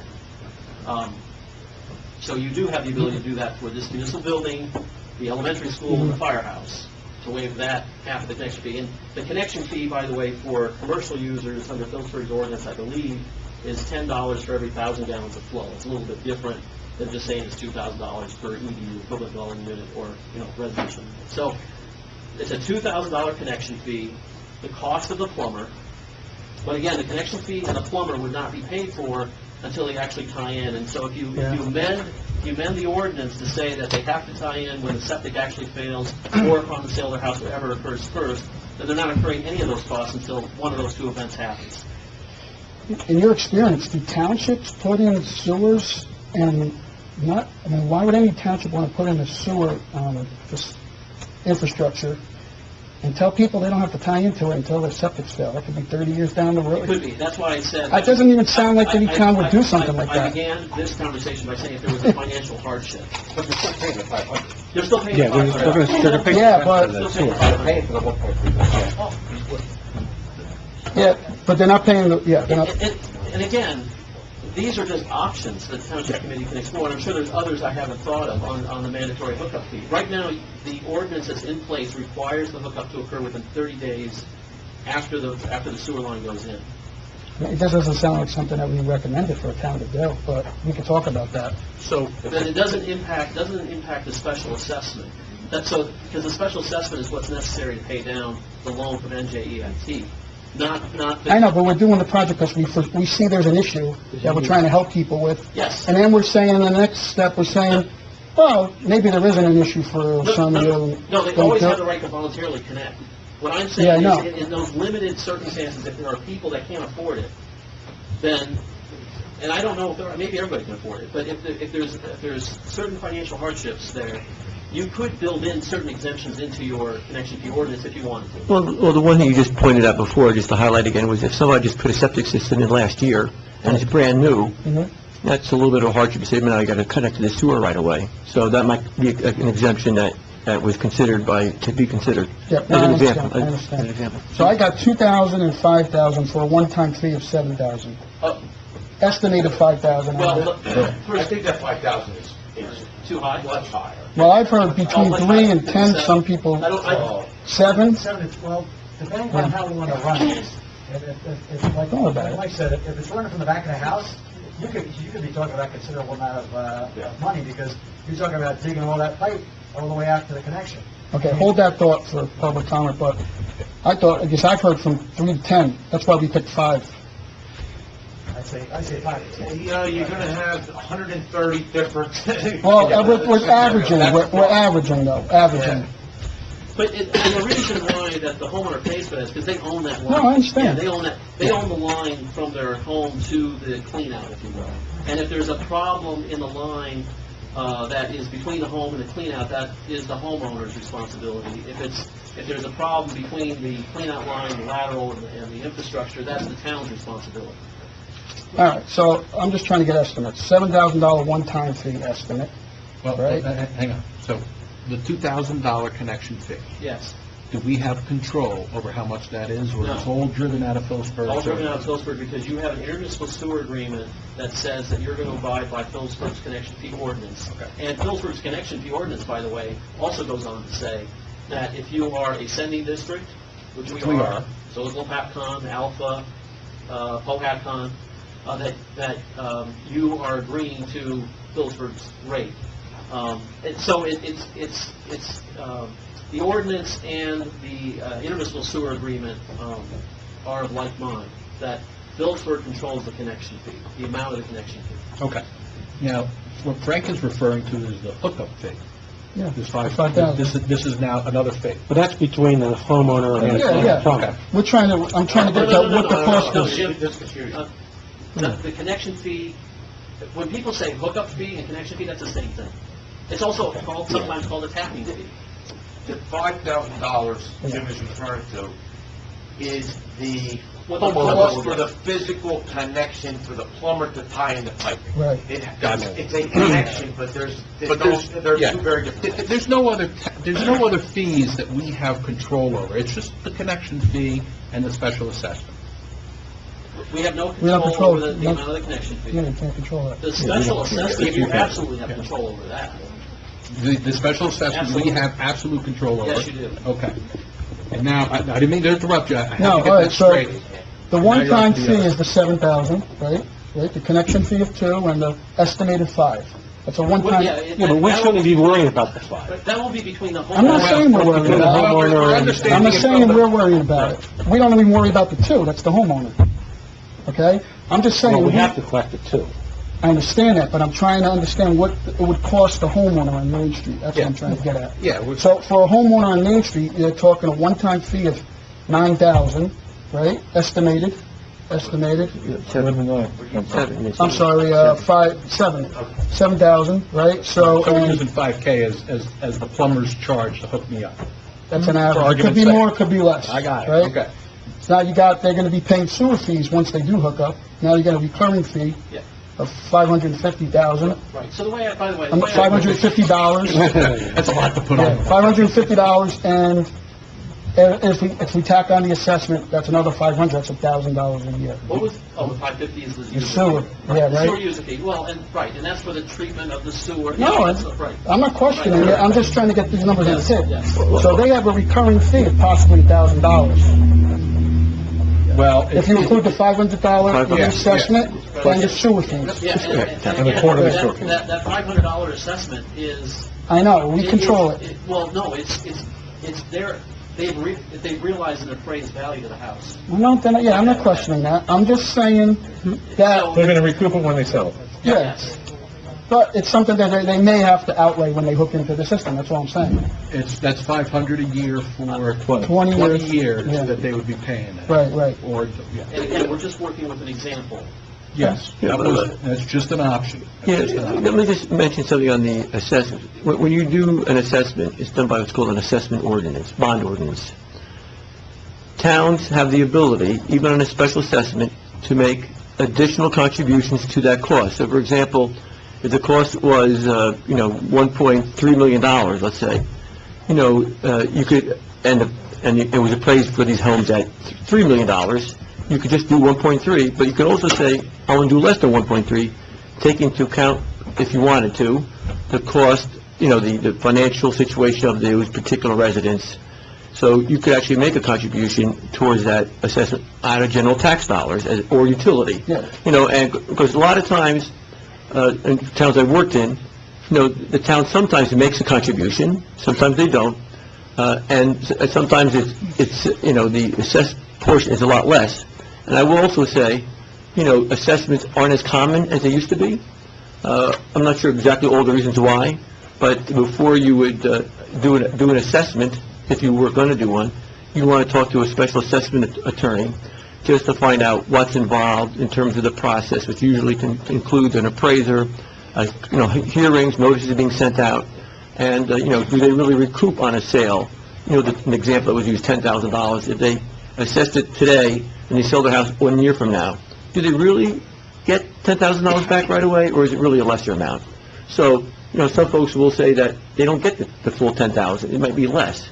So there's a number of soft issues to consider if you do an assessment that we're just broad stroking today, which is a good thing because we can't get into the detail, but you need to consider other items on that as you move forward. It could also be that the appraised value is much higher than 10,000, and that you're only going to assess them for that because you just want to be fair. Is bottom line. Okay. Okay? Thank you. Yep. One other question, Mr. Drakewitz, is that right? Yeah. USDA, is that another funding source? Yeah, United States Department of Agriculture has a 40-year program. I think the interest rate on that may be around 2.5% now.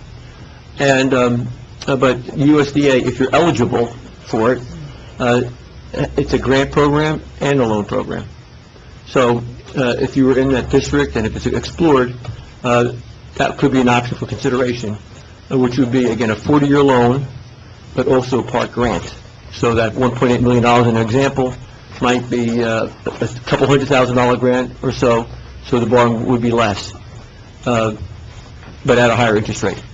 But that's something that could be explored with the engineer. Do we apply, are we eligible for that? So that was looked at with Mike's office, and what the USDA looks at, they have criteria that have certain points to it. One of their criteria that they look at in terms of eligibility is median family household income, and they look at census data. And so when they looked at the 2010 census data for Greenwich Township as an entire community, Mike, I think you're the one that received the email from the representative from the USDA that said that the household, the average household median income based on 2010 census data for Greenwich Township exceeds their eligibility criteria. So that was, Okay, so that is townwide, that census data. Well, I think we're Correct, gonna go. correct. So- I think you're. I know you know where I'm going, Yes. okay.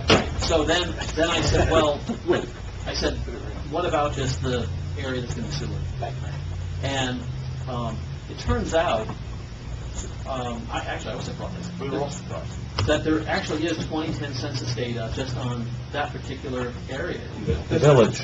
Yeah. Really? And those dollars would likely meet the eligibility criteria. Now, there's other criteria, and all the design work that Benelli Consulting has done in order to apply on March 4th is for eligibility purposes. The NJEIT has very rigid deadlines to meet. USDA, I understand, is much more flexible type program, even though the interest rate is higher and it's spread out over a longer period of time. So the thought was that we would still want to continue to meet with USDA rep, most likely at Benelli Consulting's offices, since they have all the documents, to see if there would be eligibility, because if there is eligibility, maybe you go under that program. You'd still need all of the design work that Mike had done for the NJEIT program. Or, if you really want to be complicated about the whole process, you could do both. You could do both, NJEIT and USDA as a blend. You know, what happens, if I can explain a little bit, because in a number of towns, especially in this region, not a number, it might be a little too high, but, you know, some towns in this region have applied for USDA, and you're correct, it takes a little bit of time to get it all done time-wise. And it comes down to numbers, really, because, again, the interest rate maybe is a little higher, but there's a grant. There's a grant involved. So How much is that grant? I don't recall the numbers offhand, but it's not insubstantial. I think it's about 40%. Yeah, it's not insubstantial. I think 40% is grant, 60% is loan. Yeah. So it's a pretty good number. And Bring it down to 1%. well, 40%. It's a huge grant. You know, Now, grant, correct me if I'm wrong. not alone. Does not, is not a loan, so it does not need to be repaid. Here's one little thing that probably needs to be mentioned about USDA. The grant is released only after the loan is expended. That's how that program... Which means what? Which means not a big deal for the town, because what could happen is, you would be able to issue a note for 1 year, and when the note is paid, it matures, you can then use the bond to pay off the note. So you'll just line up the note with the bond, so it's really not a big deal on that aspect. One thing, just to make sure that's clear for the governing body, is, you know, the engineer has applied for these, these deadlines. But from a financing perspective, just to make sure it's fully clear, nothing has been done from a financing perspective with the NJEIT, okay? Nothing's been filed, et cetera. That's really done at the back end.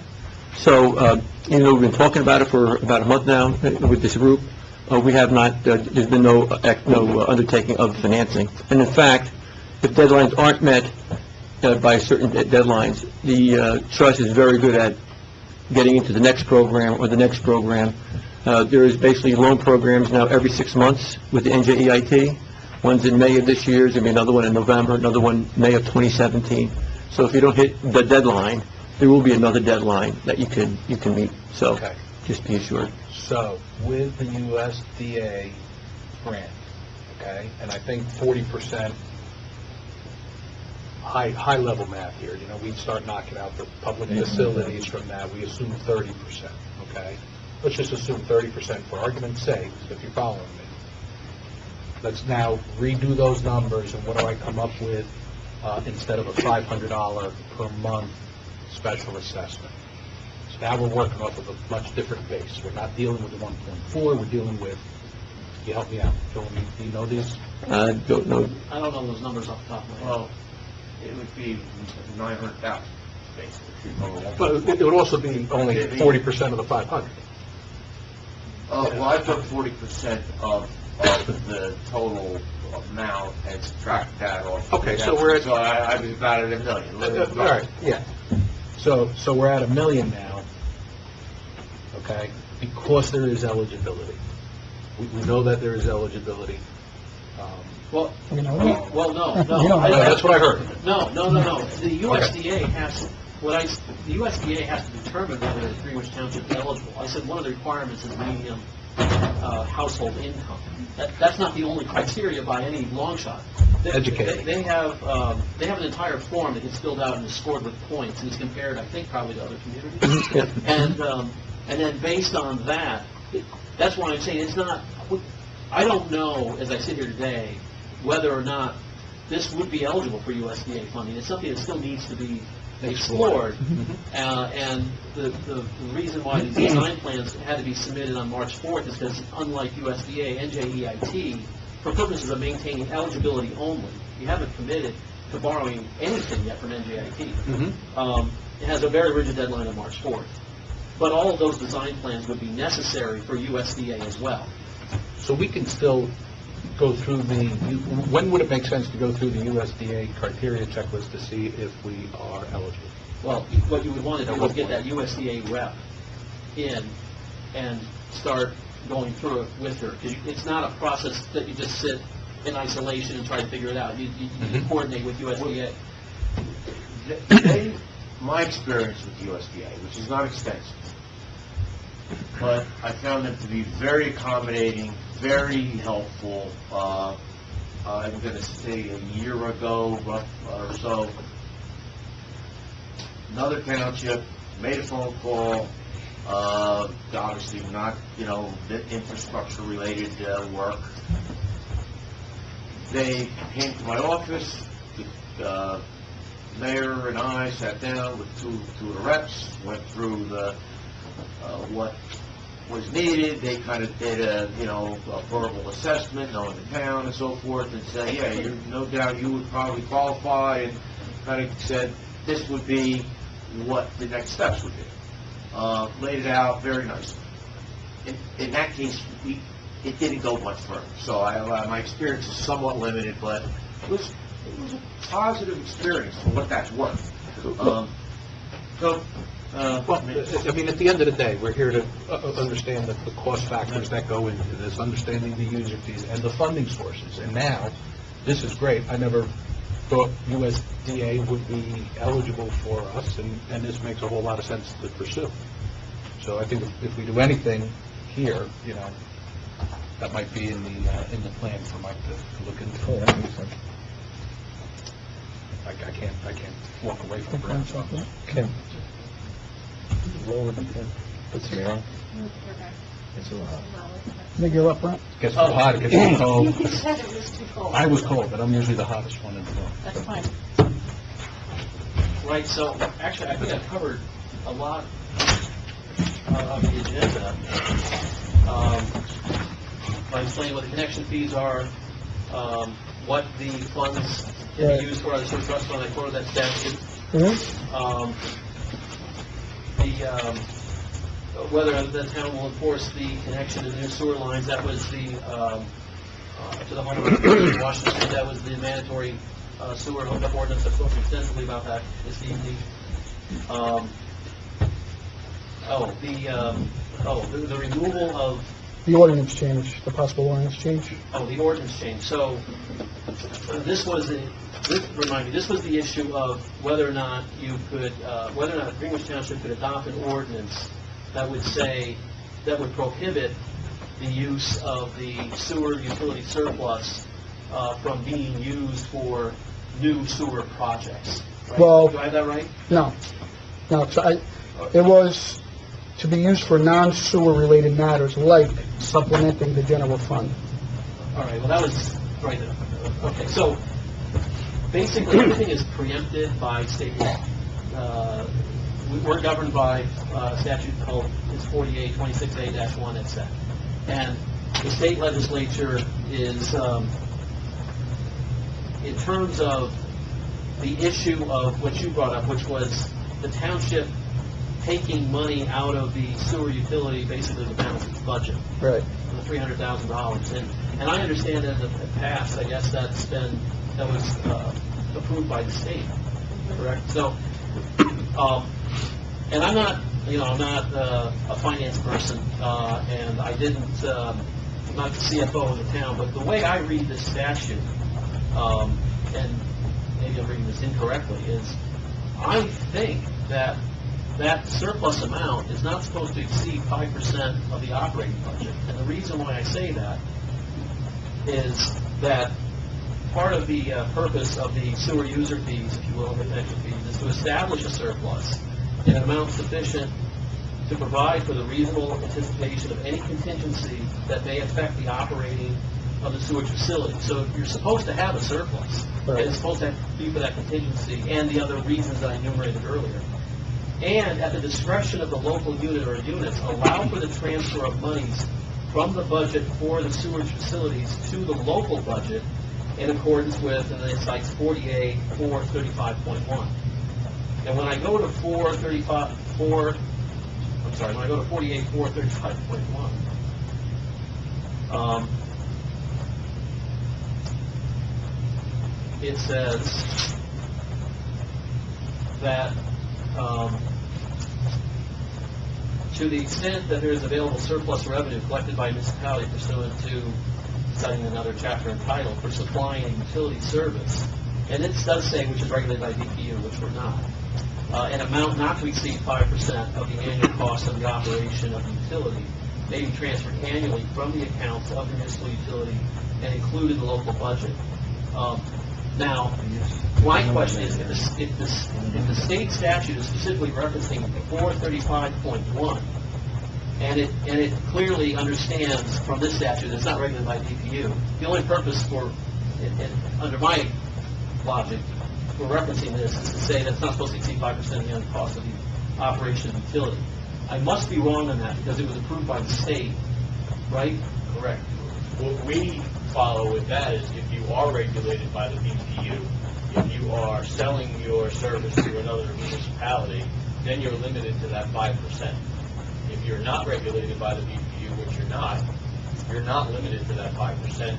Why would you put in an ordinance to hamstring yourself in case something catastrophic like a fire comes up where you need to bring money in without raising taxation? I can answer that question easily, but okay. This is, I mean, you are taxing people, you're double taxing people by doing that, so. To answer the question, I guess what I'm saying is the ordinance doesn't do any good because it's all, unless the ordinance is going to say exactly what the state law is, you can't do anything else because the state law will preempt the ordinance. So your answer is, there's nothing we could do to restrict any money being pulled out of that fund for whatever the town wants to use it for? Yeah, well, that's the correct answer. Well, yeah, that didn't happen last time, though, so, okay. Yeah, but let's be real, even if it's an ordinance, if the committee wants to do it, you change the ordinance and then do it. And it's a much harder process. This is real simple. This is a budget. This is a budget, and move this from here and you're done. So, Art, what's your thoughts on the current surplus? And what is your intent, what is it that you want to do with that? Well, my thoughts on the current surplus is it's not meant to supplement the general fund. What you're doing, when you're taking $300,000 out of a fund that only one area of town pays into, and you're taking that and you're moving it to the general fund to balance the budget, you're taxing those people twice. That's what you're doing. And I don't think it's fair. It doesn't seem fair to me. So what I want to do is put some kind of restriction on that, but it doesn't look like we can. Okay. That's why I brought it up. Are you looking at 1.4 and you're saying 300 is reasonable? You think No, so that's a whole other topic. $1.1 million No, give back? that's a different topic. So now we got to determine what is the right amount that should be in the surplus. All right, so I was given 300,000, 400,000, maybe $1 million. I don't know. We have to come up with that number. But once we come up with that number, why do we keep accumulating surplus? Why do we keep charging over the needed amount of money that is required in that surplus? Well, that's been the guidance that we've been under for, because I don't know how long, and it ties into the... I'm not even blaming anybody. No, because, we're here part-time. But what I'm saying in this, Jim, is if we keep accumulating that money and it's sitting there, somebody's going to grab it. What you're saying is lower the rate. Possibly, but we got to determine what that surplus should be. Would it be helpful at all just, folks talk about surplus to really get a historical perspective on the connection fees and the funding of that? I know, I'm thinking, Because, okay. I don't think that even matters. What matters now is, what do we need to keep in that fund? No. how much surplus is generated on an annual basis? Okay. Already That's got that. I was Yeah. just gonna say, She told me going nothing. back, No, we got, the single biggest component, in my opinion, from what I have researched, and especially the recent discussions with all the other professionals, the single biggest component of that surplus has been those connection fees originally paid. yeah, but he's telling me we're getting 50-something thousand a year surplus from collections. Surplus went down last year. Last year, yes, but, So what, why? well, we had an issue, there's a legal issue that we're looking into with that, So okay, there's multiple levers here, okay? I have a question. Hang on. And sitting in the audience, people are looking at this and saying, all right, what's going on with my money? All right? If we did not have that surplus in place, we could not have made the moves that we have done in order to protect the township from future builders' remedy lawsuits, okay? What we have been dealing with, I guess, over 10 years, is the threat of that for COA obligation. We have an obligation to the state of New Jersey to supply so many affordable housing units. We're getting close to the end of this 10-year all right, but, diatribe of chaos, but we leveraged that surplus yeah, but, to do that all sewer right, so buyback. think about that statement. You're asking one side of the town to take care of the COA problem. That's what you're doing, by taking the money that's been contributed there. To me, it doesn't seem equitable to have one side of town take care of the COA problem. You're taking $215,000 out of the surplus, and you're paying for the COA sewer allocation. So, there's two ways to look at it, is all I'm saying. I respect your opinion. Yeah. Okay, and you know that, and you know I'm not taking anything. Yeah, no, I don't know, I mean, at the end of everybody's the got day- their own take on it, but... Yeah, I mean, we gotta make these Yeah, decisions, I mean- but, if you wanna discuss the connection fees, okay? Well, I heard 50 grand a year is the surplus regeneration, whether that's 20 grand a year. That was over through 2013, 2009 through 2013. Yeah. We'd have to get real numbers on that. Yeah, but it's very close. It's not everyone's kicking in out of the, however many there are, 1,000 users? I don't know how many residentials there are. 811 residentials, they're not putting in the $1.4 million in the time that they've been. Well, it all depends what's been taken out, right? So we had 300,000 taken out, you had 250,000 taken out for COA, you have, I'm guessing prior committees took money out of there. I'll venture to guess that most of that money's already been taken out, that the builders contributed, most of it, and the rest of it could be the 50,000 a year surplus. I don't know, it's intermingled. You got the builders contributing money, you got 50,000 a year overpayments going into that, you got the town taking money out of it for COA and for general purpose. Sue the town. If it's that much, sue the town. Cover the town in sewer, and then you have, What is that? well, then you have full equity across the groups. That makes no sense whatsoever. Why doesn't that make Why are you sense? going to that extreme? That makes, I think we're done, right? All the professional, Dan, did you have anything you wanted to add or I say? mean, I think I briefly discussed, the Yeah. reserves, what they are. You want to have some funds available for that rainy day when something breaks. That's major, you want to cover that for sure. The rest of it is sort of, like I said, that a major contributor drops out, they go out of business, then you have that cushion in there for rate stabilization.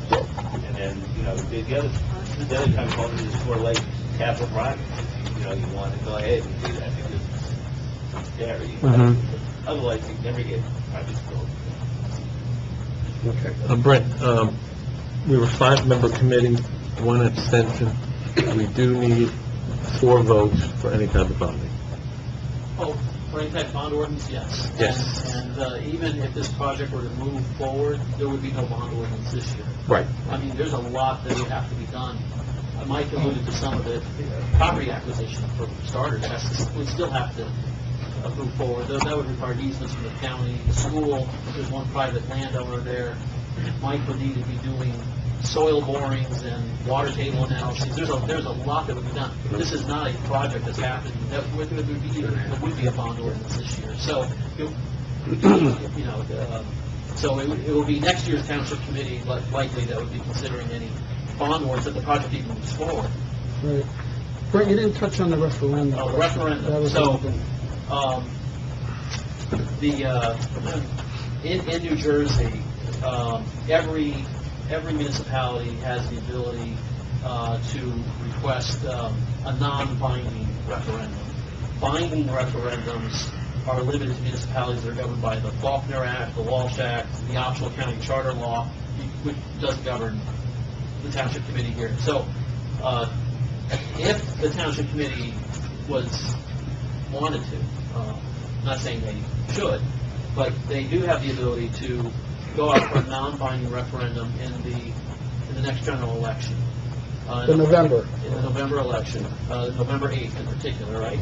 And the way that would work is the township committee would adopt an ordinance at its regular meeting requesting that the proposition, how it's worded, would appear on the ballot of the next general election, and that request has to be filed with the county clerk no later than, I don't know why, Sometime in August. 81 days before the election.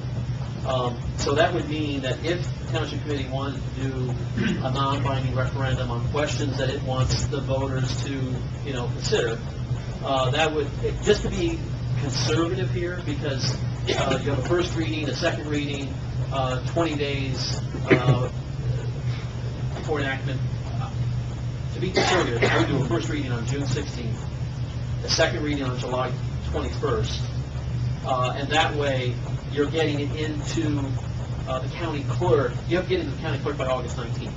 So you would have plenty of time to do that. Under this process, if the governing body goes through and adopts an ordinance with referendum questions, then the public has the ability to sign a petition, and if they get 10%, there's a certain number of signatures, they can amend or supplement that with their own questions. It has to be presented to the governing body. There's a resolution that gets adopted by the governing body, and that has to be filed with the county clerk no later than 67 days prior to the election. So that's how a non-binding referendum works. Does the referendum specify funding, how it would be funded? That would be your questions. You could ask, that would be in your question, if you wanted to. Like it's going to be funded through general or trust fund or whatever, we could say that in the question. You could ask that question, and again, it's a non-binding, it's a non-binding referendum. Thank you. So we've gained a lot of information here tonight. What, you want to go round robin and figure and discuss what your thoughts are in terms of funding? I don't know. Do we want to have public comment first? No, hear from the public. Yeah, I'll hear from the public first. Then. We're all done up here? I had a question. Yeah. When was the I'm sorry. last time you had a sewer rate study done? That's a good question. I have no idea. I mean, that would let you know if you're charging too much or too little to fund your budget. And if it's a question of surplus, that's an issue, you need to come up and develop a surplus policy for that particular fund. Yeah, that's where we're getting The at. sewer rate study will help you get to that number. Okay, thank you. That's a good idea. I think we So, should do Mike, that. who, Do we know when we did that? I'm thinking 2008. Go ahead, Mike. Well, yeah. I didn't do it, and I don't know this for a fact, but Joe Pryor, The prior. Dan's predecessor, Joe Pryor, who was obviously our special sewer engineer for many years, especially over the past 6-8 years, he got more involved. Did I don't want to say an exhaustive study every year, that might be a little bit of a stretch, but he did an analysis every year, presented it to the sewer subcommittee, and then presented it to the township committee. And there were times that he said, okay, you're going to have a surplus, but, you get a little surplus, no harm, no foul. You don't know if everybody's going to pay their bills. There's been a decrease in the billings well, the decreases in flow use and therefore billings in all the non-residential users, which are the big ticket items. So the sewer subcommittee and then the township committee, I think were pretty darn happy that the rate was stable for a long time. Well, going back to 2006 is the last time Phillipsburg increased the sewer rate for the sending districts.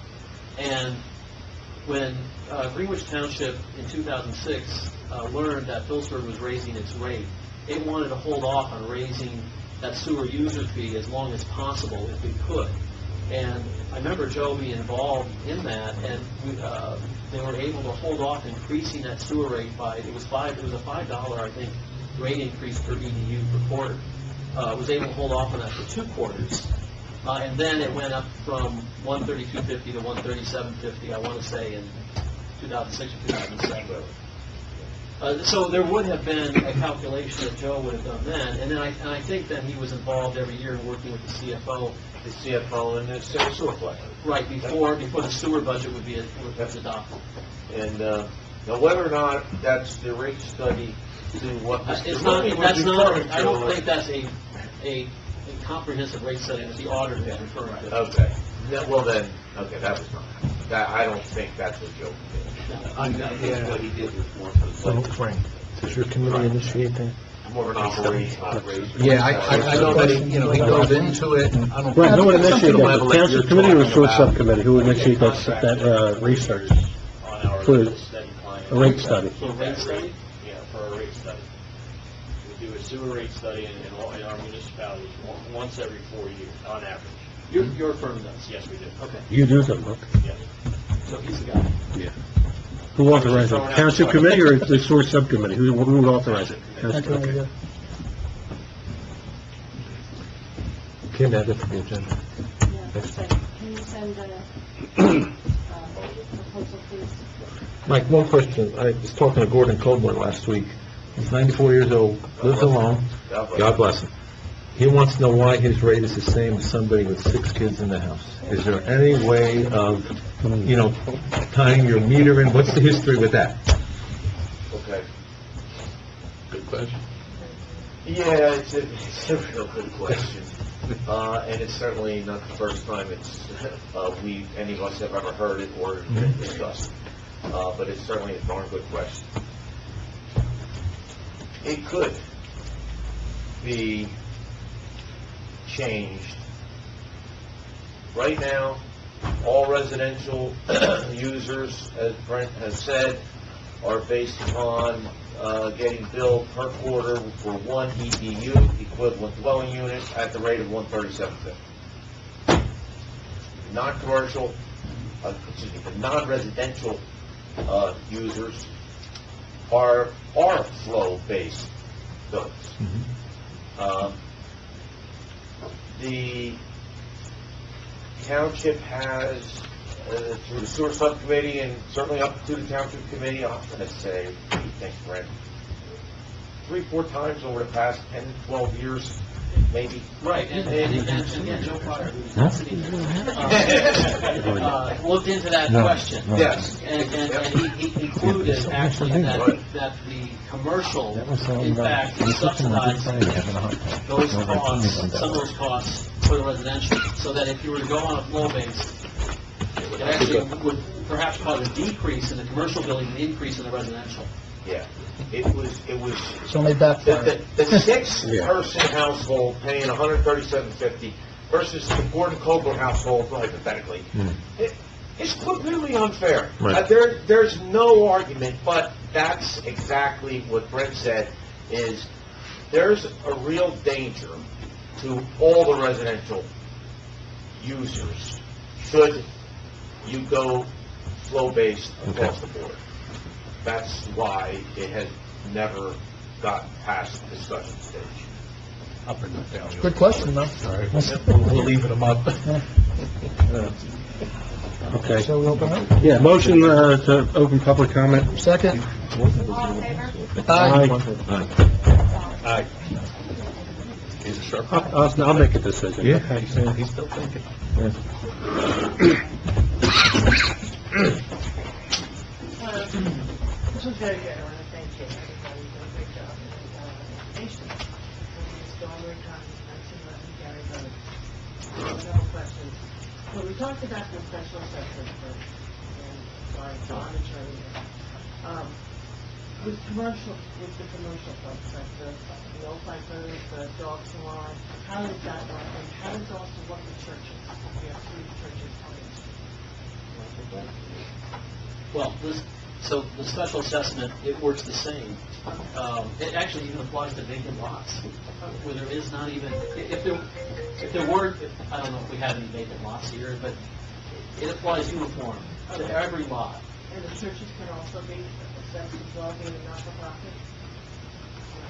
That, I haven't done any research on the churches, but I do know that for commercial, vacant lots, and residential, the assessment is whatever the difference in the appraised value is. Churches may be in a special category. Can you just put that on the list? Sure. The loan, Mike, okay, how competitive is this loan? Which is application, and is there a chance that we may not get it, or what's that? The The Environmental Infrastructure Trust.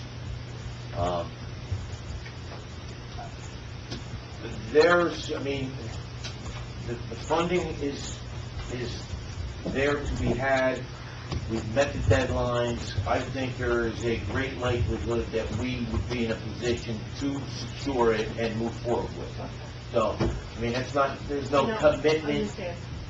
But we've worked on some loans before where it was very competitive. Unlike USDA, that's very competitive, NDIT, basically if you're eligible, you'll get the loan. Okay. Yeah. The backup plan, I guess, would be USDA. If you want to look at it as backup plan, that may end up being Plan B or maybe Plan A. Yeah. On the $1.4 million, I know we talked about this a lot, but I would highly recommend and suggest the Township Committee to figure out what should be our contingency as a whole. For the repairs, the rate stabilization, et cetera. I don't know if you need to put in ordinance or not, but at least have an idea of the professional, so we kind of can count on that and don't sit there and go with way lower or way higher than the rates. On the cost update, I think, is easements included in that 1.8? No. No, okay. Do you have any idea what that would be? Well, there really is only one easement that would need to be secured with what is now private property. There are potentially most of the work would be constructed within a right-of-way, so clearly there's a permit that's needed, but not an easement.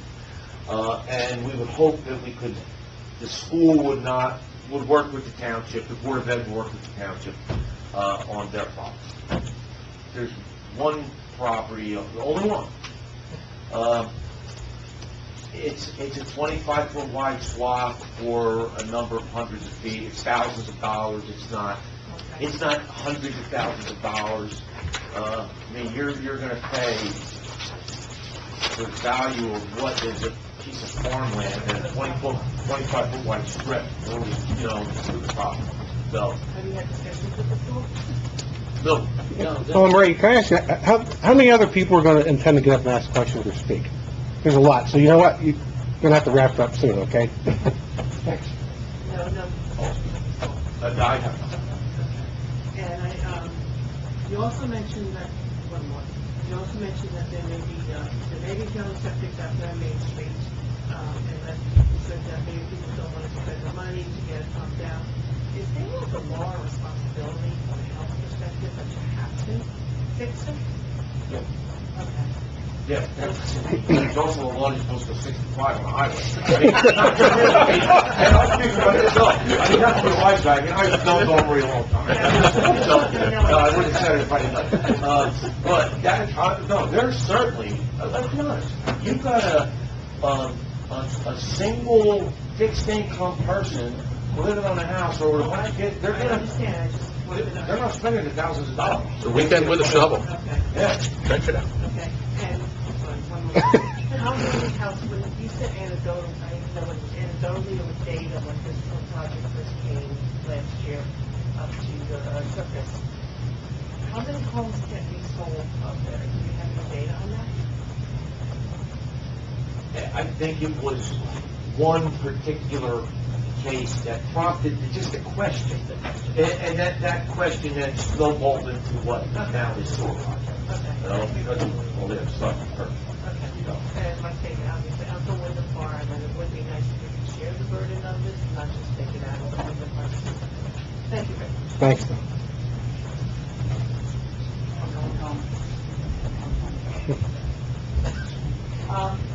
Amy Siegel, 1913. Thank you so much. This has been very helpful information. A lot of the conversations flowing around right now has to do with the funding of this project. I kind of go back to what Tom was just asking. How many people do we really think is going to, how many is going to hook up with this sewer? And the outcome that we're looking for, because it's an environmental thing, we may not have anyone that's interested because we increase costs. So rather than talk about how we're going to fund it, why don't we really discuss, should we be moving forward with this project? Because I think there's a lot of other capital improvement projects that we need in this town. I think we need to be looking at the roads. It's going to cost a ton of money. So I think the question is, are we going to get the outcome that we're looking for with the homeowners voluntarily hooking up to it? Are they going to want to lien on their property? I think that's a question we should be doing. And if this committee feels that we should move forward, then I think we do need to put out for a referendum for the vote, because I do think, I've heard you guys say it should be fair. If it does move forward, it should be fair. It should not be on the backs of 800 residents. It should be everybody as a capital project, or the homeowners. Thanks, Tom. Nadia, Engineering Tower, 709 Johnson Road. I don't have questions, but I wanted to ask Mike about something. When we were looking at this, what did you say the blue properties were? That map, that particular map, there's three different maps going around, so I want to make sure you're looking at the right Were you map. talking about that these residents had some improvements done? I'm only referring to this because I just want to say that, let's say we had 130, this is for you just to think about it. There's 130 residents, let's say 30 or 40, I counted the blues, did some improvements, so I'm assuming, okay, they're probably going to do it, okay? How many homes do we have that are not occupied? Or not paying taxes or not in here? Just a thought, I'm just saying, so... Zero not paying taxes. I know, I'm just saying. So, and then how many of those purples and then, will pay for a hookup? Because we're talking, the numbers, okay, each resident, 130 times whatever the number was. We're not really talking how many residents. So, where's that money going? Just a thought, if you know what I'm saying. No, I think, Question. yeah. It's just a comment. Do you understand what I'm saying? Yeah, I understand what you're Okay. saying. So I wanted to leave with you this thing about it. Thank you. Thanks, Maggie.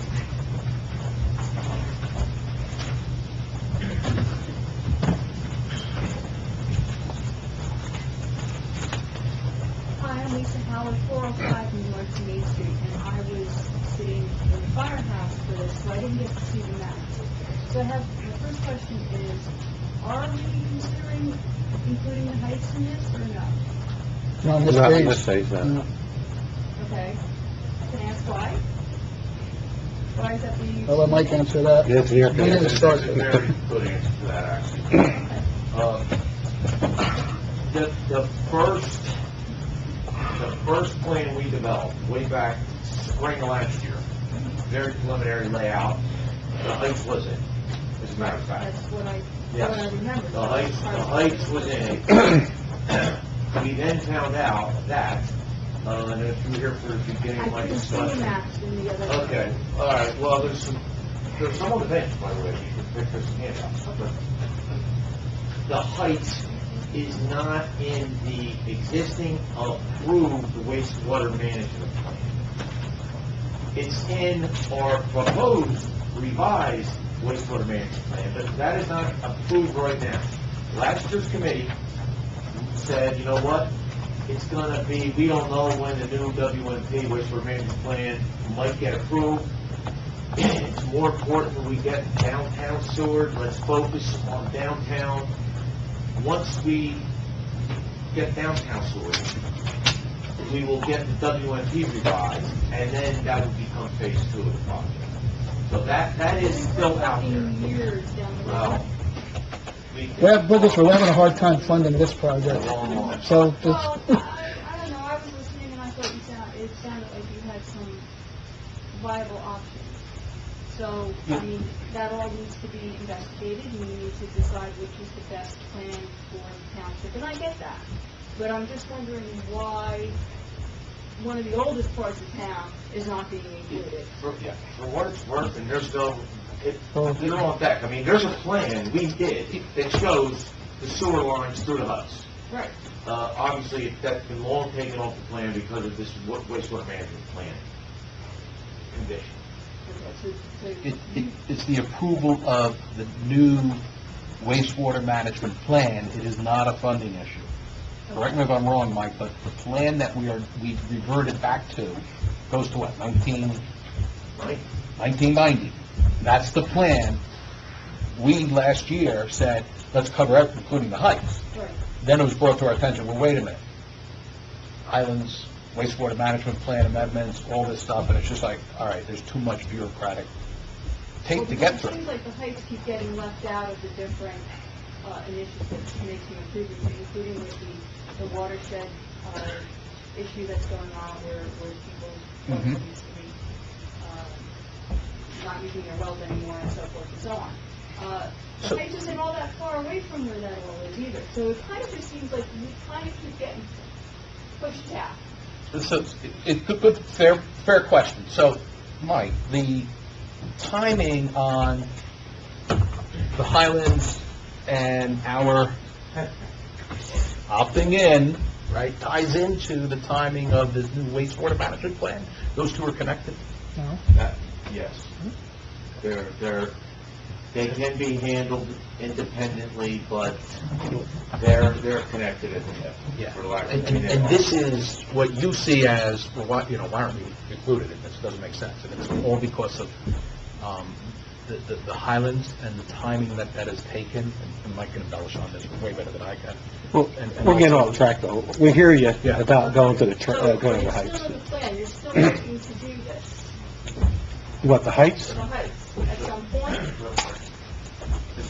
I'm sorry, but we just... Yes. Yeah, I hear you, but I mean, No, we couldn't see that. Okay, Yeah. this was I wish I knew it was, we would No, have, okay.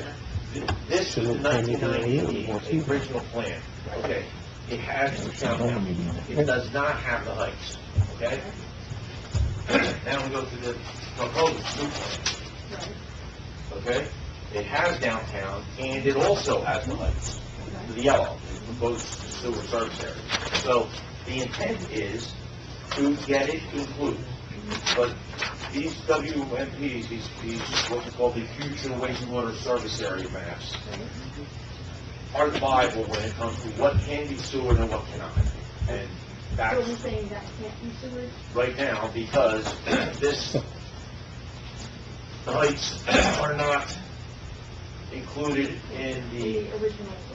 which is still the existing current approved plan down in Trenton. That's the point. Okay, so the plan was never updated to include it. It's been updated a couple times, but no. Bottom line is, The proposed plan, and this goes back to 11? Yeah, 11. Shows those. So, I mean, that's the town's intention. But it's... we don't know when. And Mike, the design that you have laid out was based upon including the heights.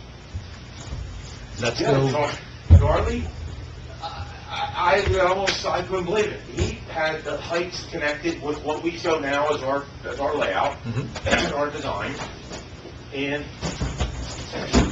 it was still all gravity flow, to my great surprise, except for the one pump station. So again, there was So one other it's section not, up so here. it's not even, it's not a question of that you need the pump station or any of that other stuff. It's just that it's not, was not approved from Frank. Not that the pump station would exclude you, I mean. No, but you might, yes, Yeah. I understand that you work for somebody who did municipal wastewater treatment. So I have a backup.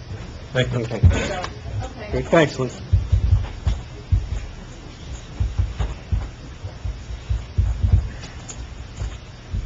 Catherine was 400 Austin Circle.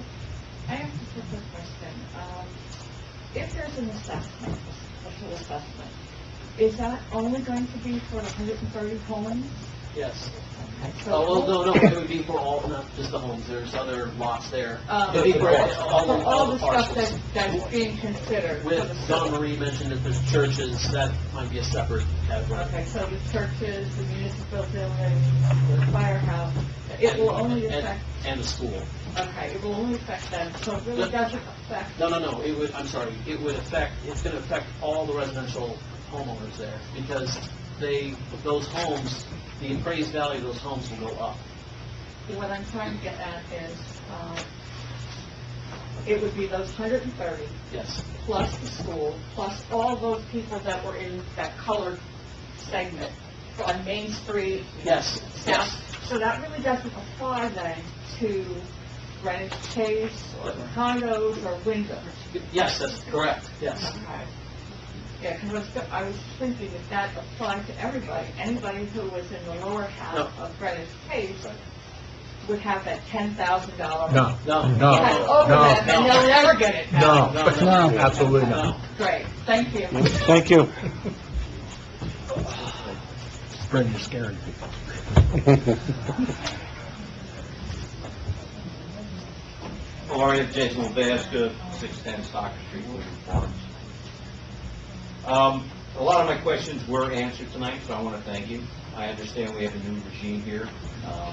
In the past, obviously, I moved to Stewartsville in 2014, and in roughly 2015, we received a letter saying that there was mismanagement or something with school funding, and we had to incur an extra tax, which we felt, my girlfriend and I, that it was not right because we didn't own a house in 2013, but we did what we had to do. I also own a house in Phillipsburg, and in relation to the sewer, I pay quarterly roughly $24 a quarter for 2 people living in the residence. I have 2 people living in my house in Stewartsville, and I know we touched on this earlier. We're paying $137.50. So then, here's one of the big differences. Phillipsburg has a lower rate for Phillipsburg residents than they do for all the sending districts.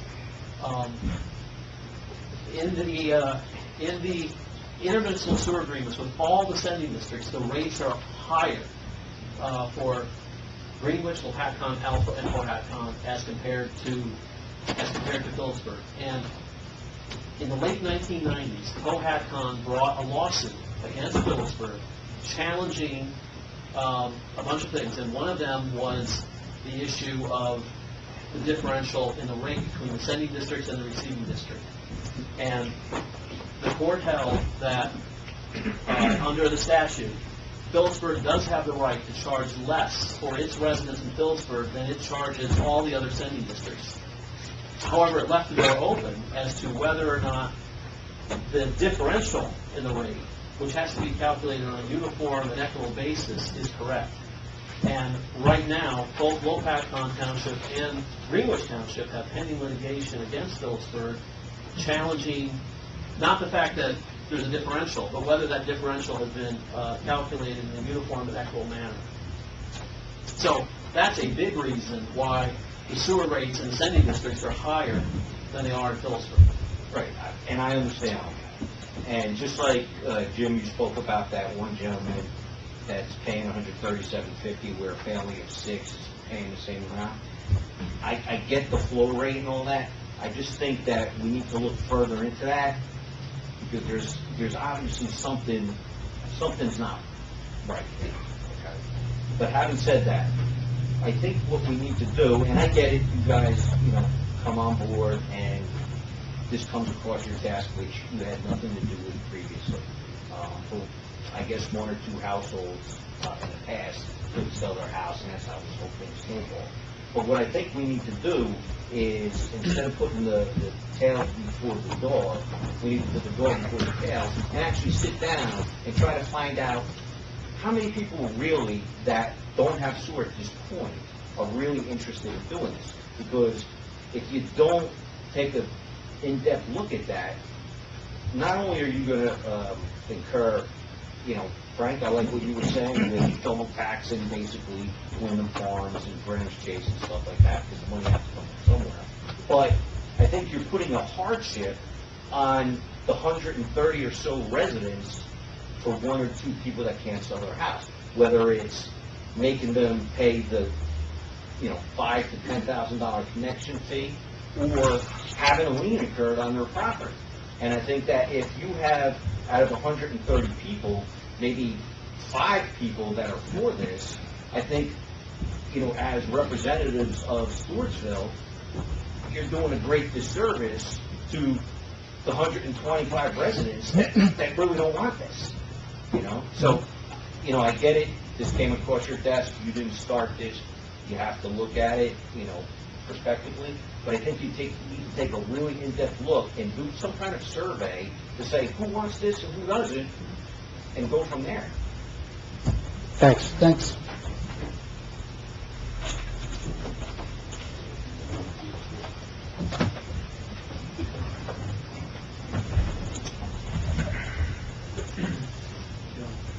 Dan Mile, I live at 640 South Main Street.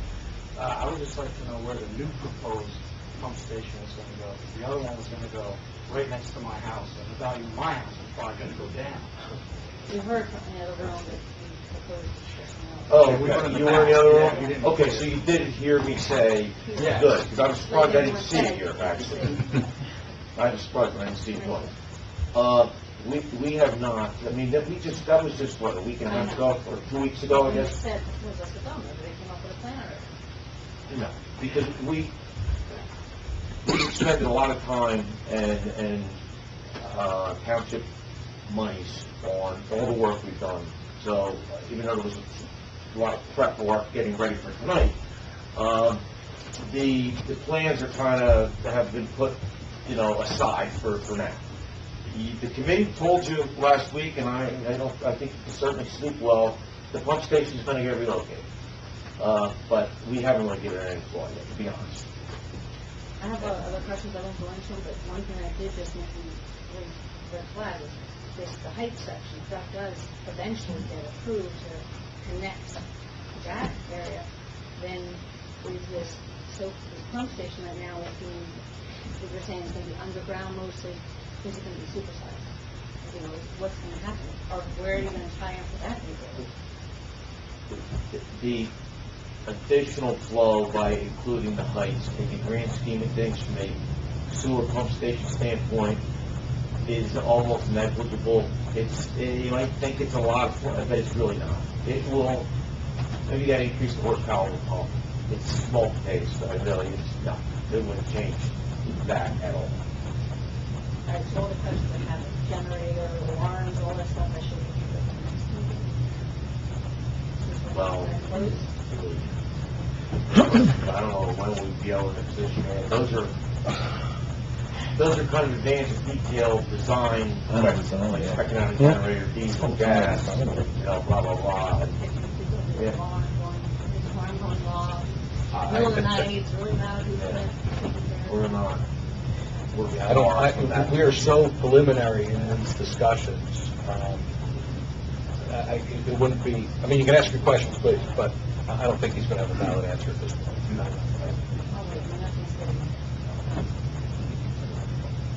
We're not running lines tonight. Thanks.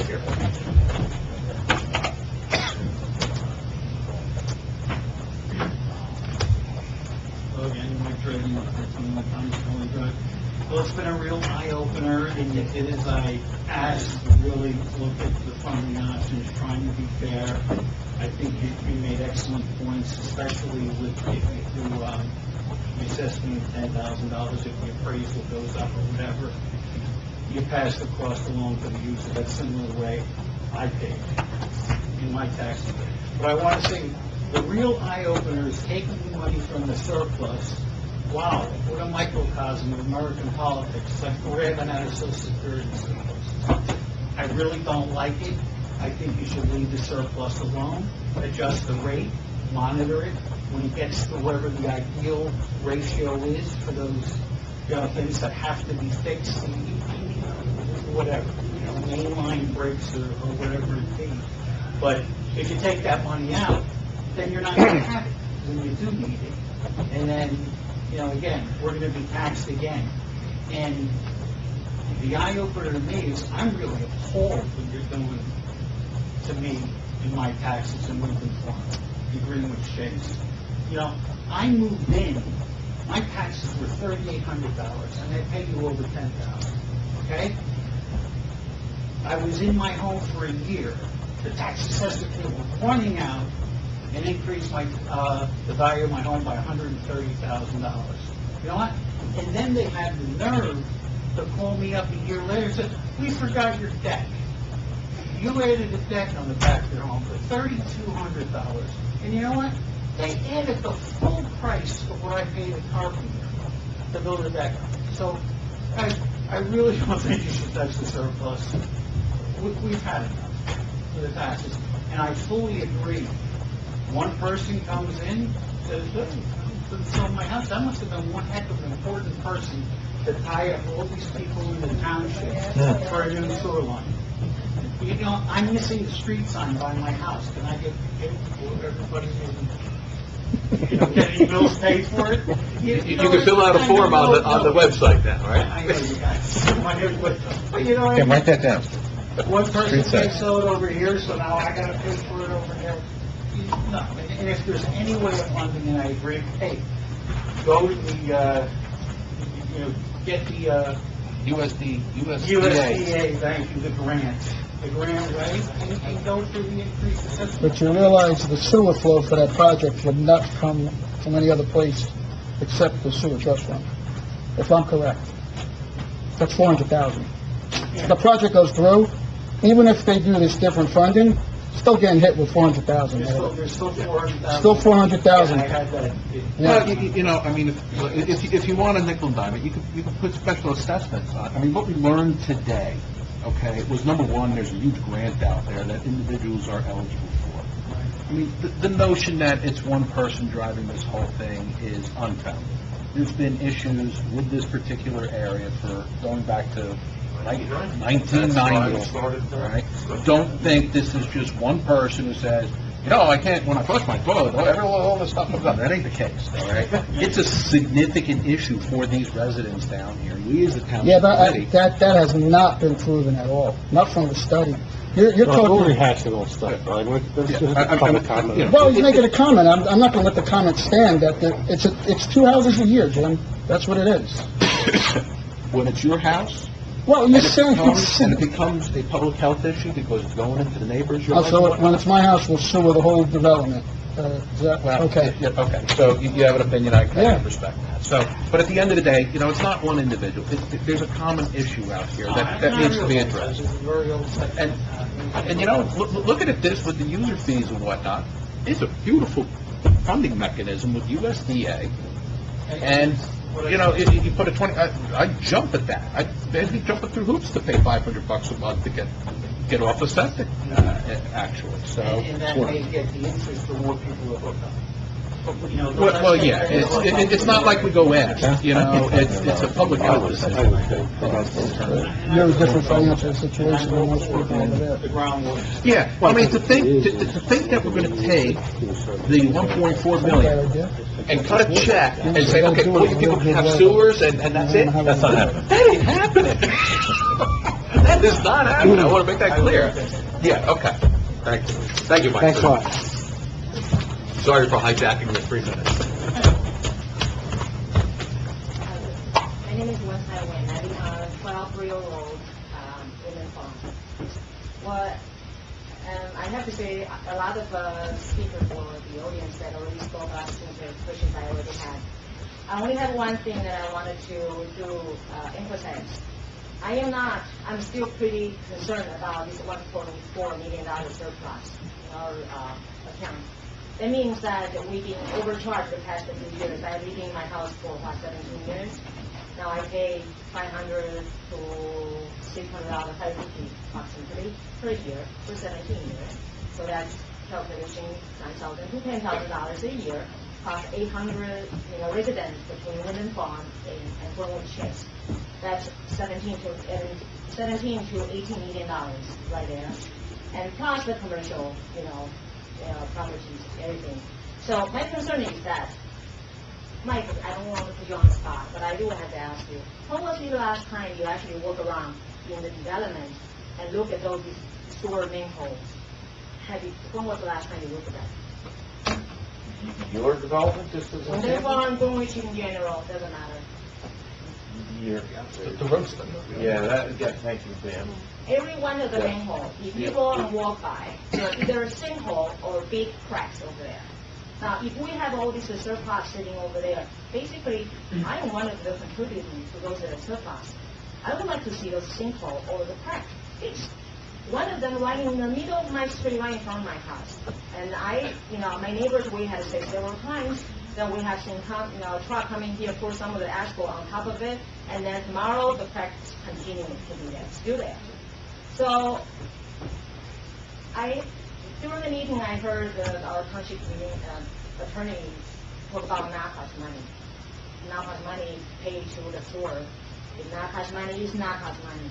So I want to say, if I pay into a sewer $137.50 a quarter, I would like that money going to our sewer maintenance and repair, not to put into, to support, to take our sewer money to put into other projects. So I understand that you guys are new in the committee doing serious this project. So what I'd like to see, also consider, several audience has spoke out, is that the project itself, whether it is something that is feasible after we spend $60,000 to $70,000 engineering fee, and to look into this whole project, talking about all the funding, the whole night. Many of us have been patiently sitting here trying to save just 3 minutes of our time. So I would like you to think about this whole thing. To see this project, whether it's really feasible, makes sense, and benefit the whole town, or just 130 people. And I also count 35 people already improved and their septic system. I also have people I already heard in my own ears that they did not want to have assessment. So so this is my hope for tonight in 3 minutes. Thank you very much. Thank you. If I could just say on that, it absolutely is an appropriate use of money to make repairs like you're talking about from the fees. The surplus, though, I just want to emphasize the surplus. When I was explaining the connection fees, and Greenwich gets to keep half pursuant to our interlocal municipal sewer agreement. For example, the commercial that we didn't really talk about, the connection fees from the commercial that went into that fund, my understanding, Mike, correct me if I'm wrong, it's over $500,000. It's not all money from the developers, Toll Brothers and N. Reader, that paid the connection fees that Greenwich got to keep half to put in the sewer surplus. It's a public utility. It's used for the public purposes that were set forth in the statute. The sewer user fees, I understand, are including a surplus, but the statute does require surplus. The issue just is, how much should that surplus be? And if there is an excess, there's a number of options that the committee has that can do with that. But your concern is absolutely legitimate concern, and it is supposed to be used for not only enlargement and infrastructure projects, but also for the repair. Thank you.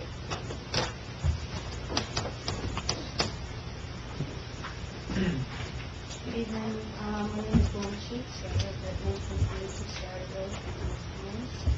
I appreciate all the comments and all the overview of the situation with the city of Northern. But I think my biggest concern is I feel as there was no due diligence performed on behalf of the people who live here, especially the 130 homes. Did anybody go out and ask them? We don't know what money they have. People assume that they can afford to get a legal name to their house.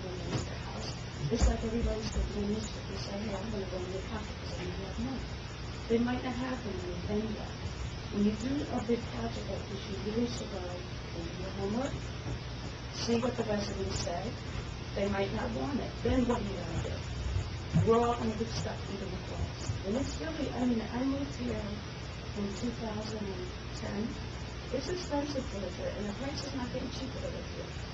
I mean, it's a nice area, I like the area, but to have all these taxes keep going up and then making decisions, mismanaging money, it's not fair.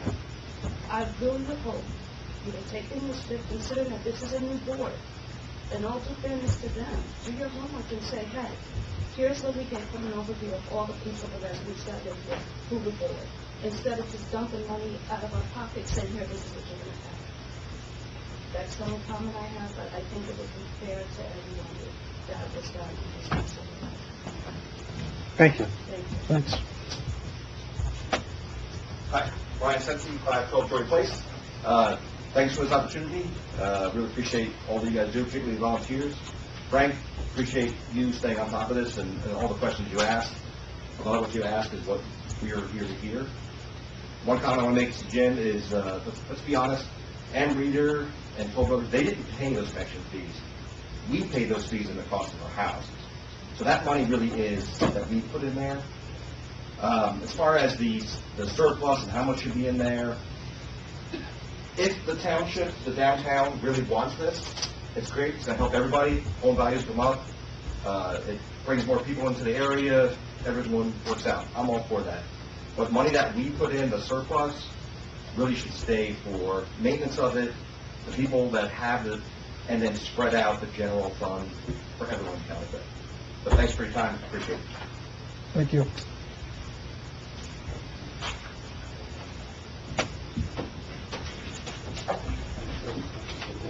Gary Hill, 529 Main Street, Stewartville. Unfortunately, I wasn't able to attend to the initial presentation, but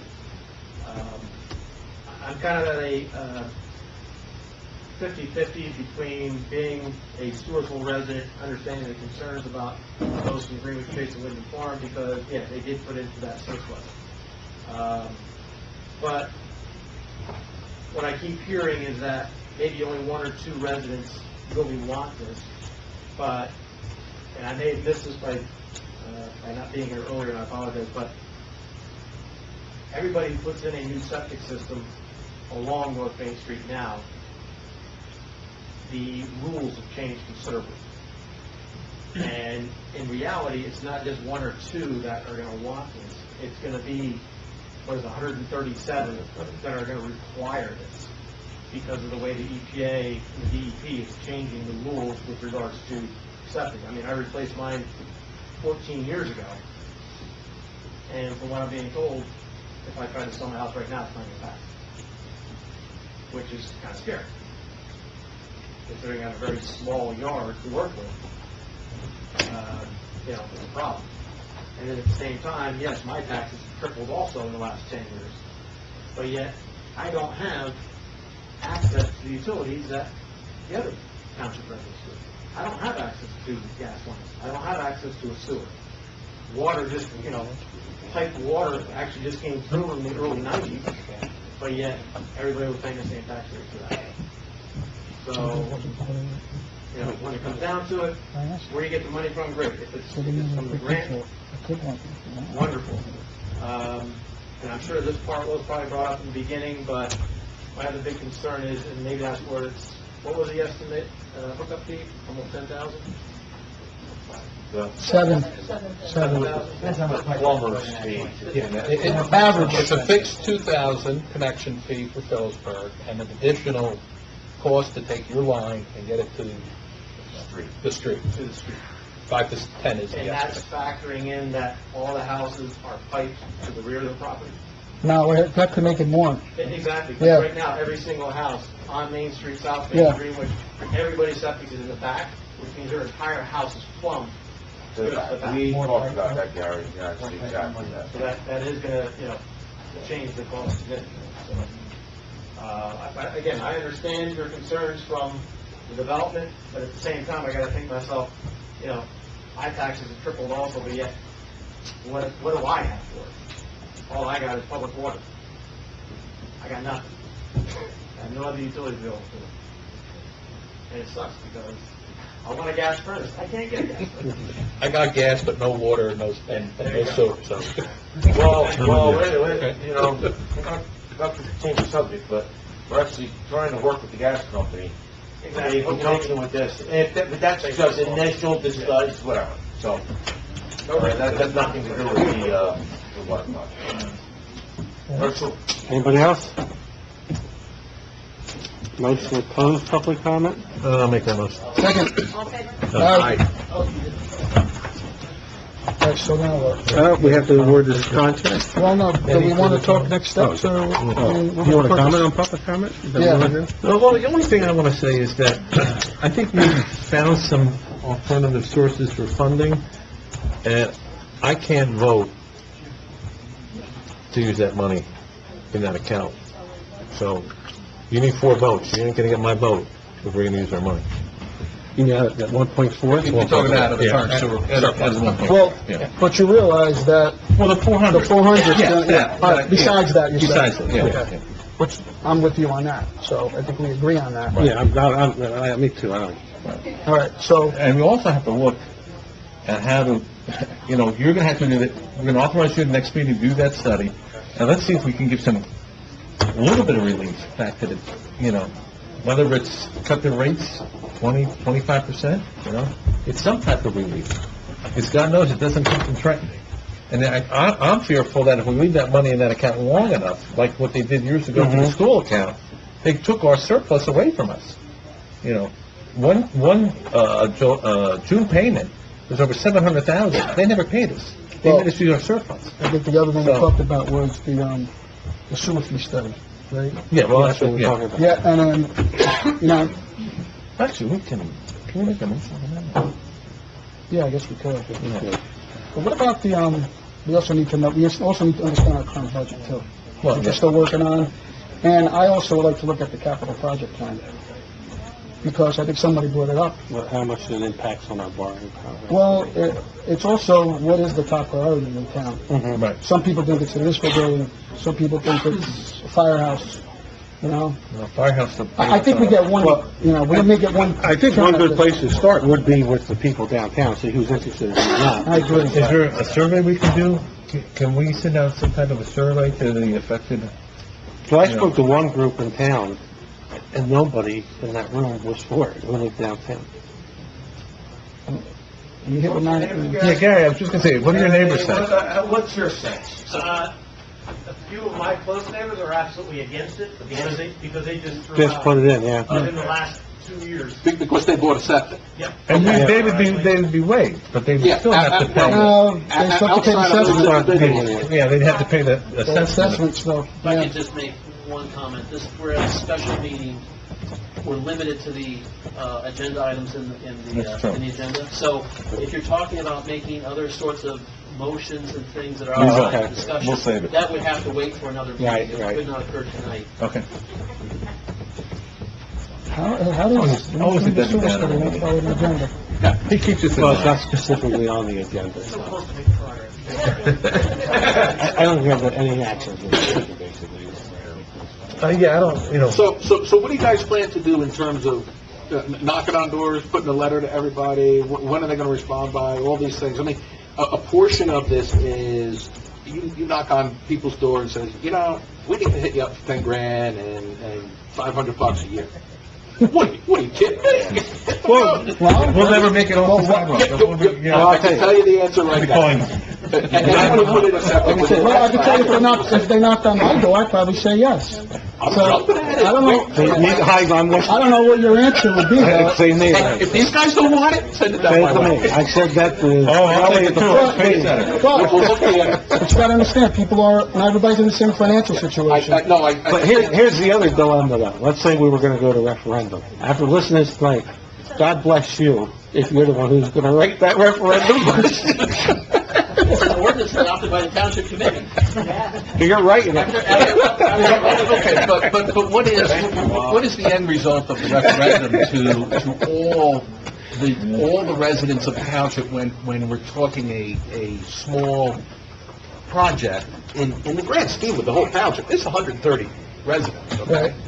And there's some underlying issue with the ground here that's causing this, okay? I mean, I don't know what the end game would be with a referendum, except just to assess people's Feelings, yeah. feelings. And again, there's going to be a cost attached. There is a cost attached, there's a cost attached to just doing a referendum. No, I mean, not only that, I don't know, what I'm saying is whenever you do a referendum, they're saying, do you want to spend money? People see that, they hit no immediately. Yeah. I read the interpretive statement, no. Yeah, whatever it may be. From my perspective, I think certain things are a little overblown. I think we have an issue, and I think in my head, right, do I have an issue or not? Okay, we've gone through these discussions with other matters. Okay, do I have an issue or not? And I believe with what Mike has provided, not only last year, but, current information, I think we have an issue, okay, that we need to address. I don't necessarily agree. Well, I'm just walking you through my logic, okay? How do we address it, okay? The funding of it, I think we identified a new funding source, which none of us in the room, at least I wasn't aware of. The last time I talked about it was June, okay? And the concept of, okay, who really should burden the cost of all of this? From my perspective, it makes a lot of sense that it's a fairness calculation, okay? And you got, individuals who will definitely benefit from this improvement, okay? And a majority of that is the residentials and whatever commercial we may have there. But there's also a public benefit to this building. This is the firehouse today, and the school. So I think there needs to be a portion allocated to the general public, because it's just like a school tax in my mind. And that's how I'm thinking about it. Now, if there's going to be other utilities that are brought in with this line, fantastic. I don't know what the cost is of that. It's great. It's one of those things that isn't charged until the end user starts making use of it. Gas company and... Well, what I'm interested in for downtown, though, is before everyone just writes that all off, to not be writing it off. You have 133 homeowners, and if theoretically, if I talk to them all, you start getting 20, 25 people saying they can't sell their house, or their value is substantially decreased. When people buy a home, it's usually the biggest investment they ever make in their life. I've got to tell you, that would tug at my heartstrings a little bit. The whole service back for somebody, just like that Wyndham Farms talking about their investment. People made investment in downtown, and a home downtown. Some of those lots, and I still don't, Frank and I talk a lot about this, a lot of people still don't understand the difference between a cesspool and a septic system, and it's a drastic difference. And some of those lots are not big enough. I don't have to be an engineer to know that they will not hold a leach field for them. You're not going to be able to put in the laterals out or anything. So some people down there could literally be in dire straits if their cesspool collapses or fails. So I feel for that. And we are a community. I mean, you're talking 133 people. If you start having 20 or 30 people who theoretically could have that failure of a cesspool, and I don't think people understand the theory of a cesspool. It's a hole in the ground, like this guy said. If that fails, they have no option. There is no putting in a septic system. They don't have enough property to put it on. And that's a big problem for somebody. And we're a community, so somebody's going to have to eat some of the cost. And I think we've heard several ways where if we had to do it, and if the people downtown wanted it. Now, I'm talking if 20, 30 people come in and say, hey, look, I'm really affected by this. I think as a community, you got to reach out and try to do something. And it's a valid point. We've heard from one individual here who is actually affected by this from an end-user perspective.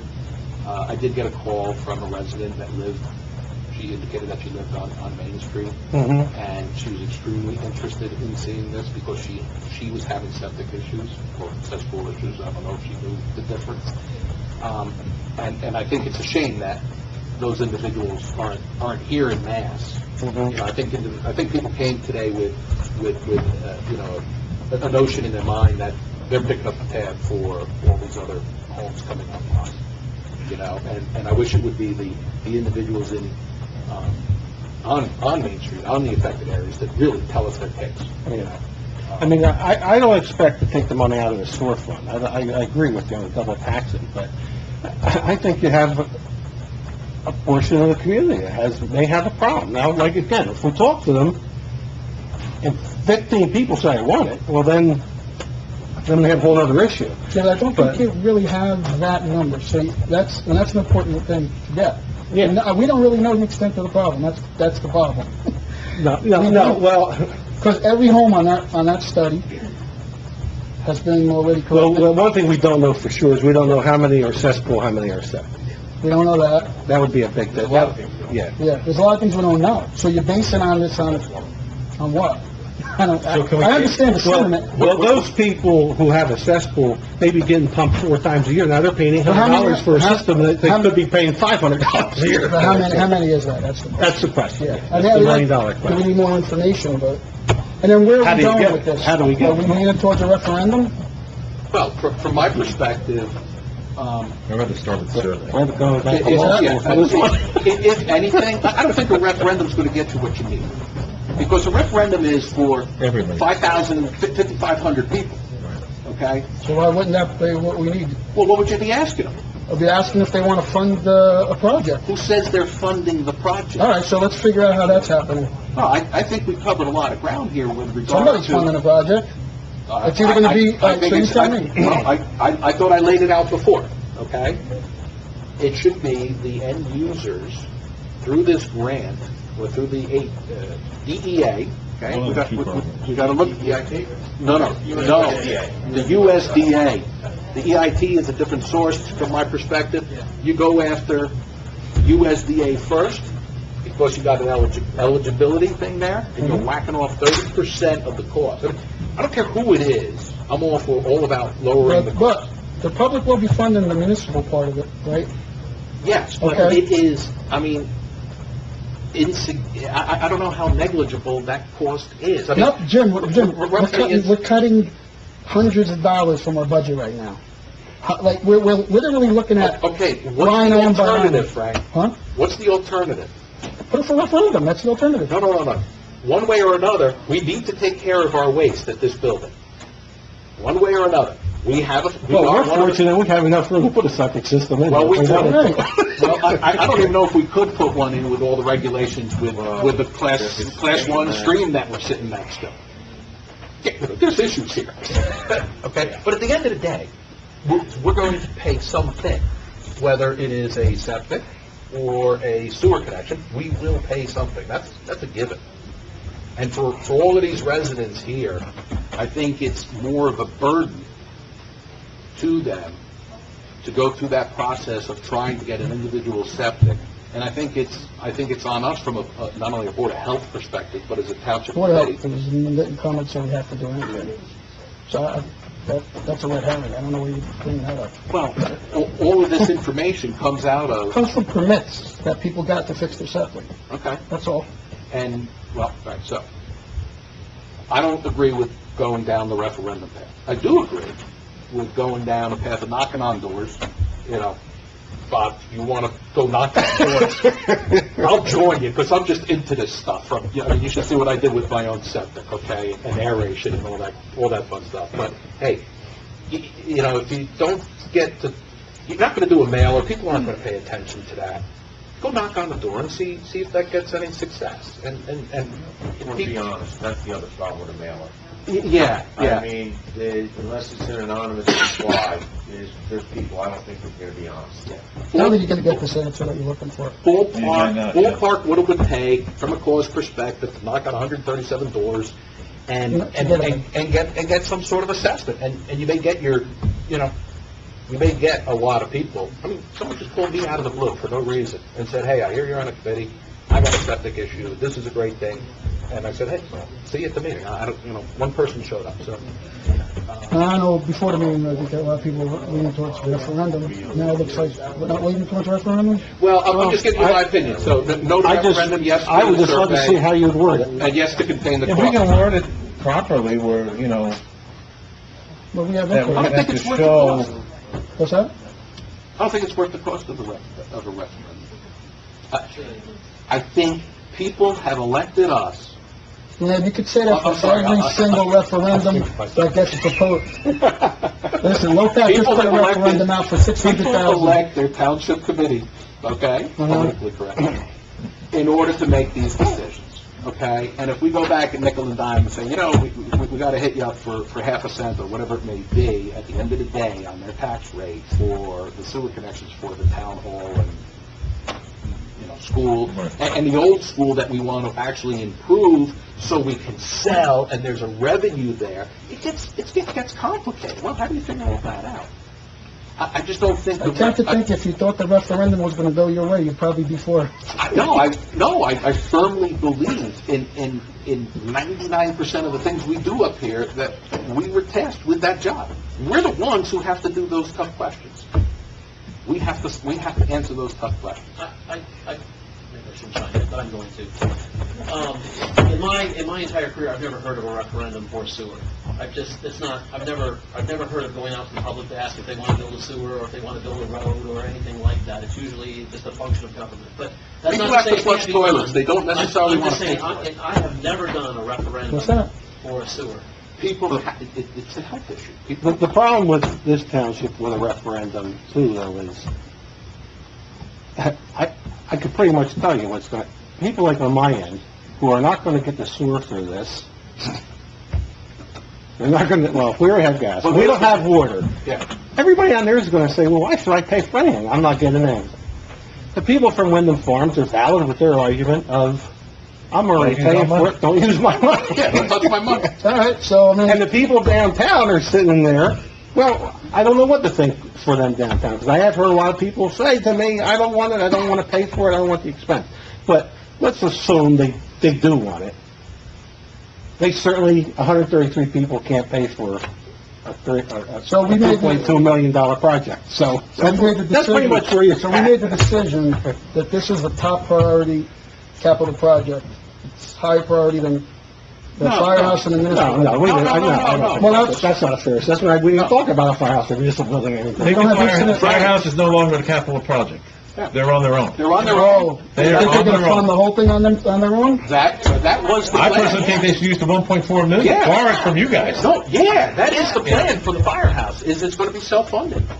Joe, Yeah. I wish he was That's why here. we did we gave it to him. That's why we gave it to him for $1. And you deeded the land over. Yeah. I mean, that was part of his plan. And it was making it nice with, you know, a hall and whatnot, and all this kind of stuff. Okay. But anyway, there are multiple priorities here. We got right here is the 6-year capital plan for roads and sewer. I'm not going to belabor it anymore. I'm for a referendum, but majority rules. So if you guys aren't for it, then you're not for it. That's fine. Are you for a survey? I'm for a mailer survey, an anonymous survey, you know, somebody knocking on the door. What do you have, somebody go with a pad and... I don't know, but I would think you knock on the door and you assess, hey, you know, we've been hired from the township to come over here and talk. I'm not for that. Did you guys ever do that? Is that ever? No, but we got a guy in our office, he just said, his name is Kyle, and he said he sent Kyle out. Like, wow, yeah, that would be the guy. I don't know. If you want, it sounds like you want... Brent, what do they do in other towns? Have Have you had situations like this where... So I represent a lot of local authorities and Right. towns, and actually they just vote and do it.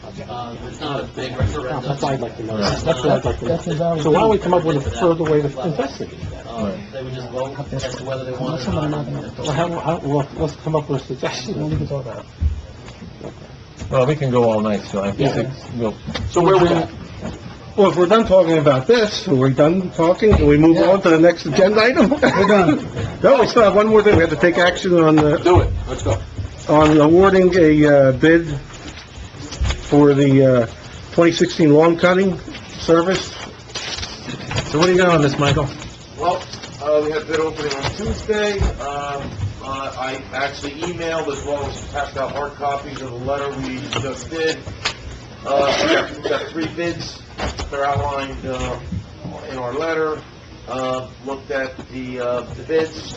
The low bidder is Laser Landscaping, $1,640 per cut, total for 28 weeks of $39,200. Significantly, the low bidder went through paperwork's in order. There were 2 conditions.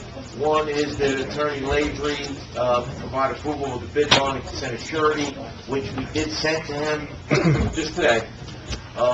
And then CFO Ronaldo confirmed that the monies are available. Not to speak to Kathleen, but I asked her before the meeting. That's we're okay there.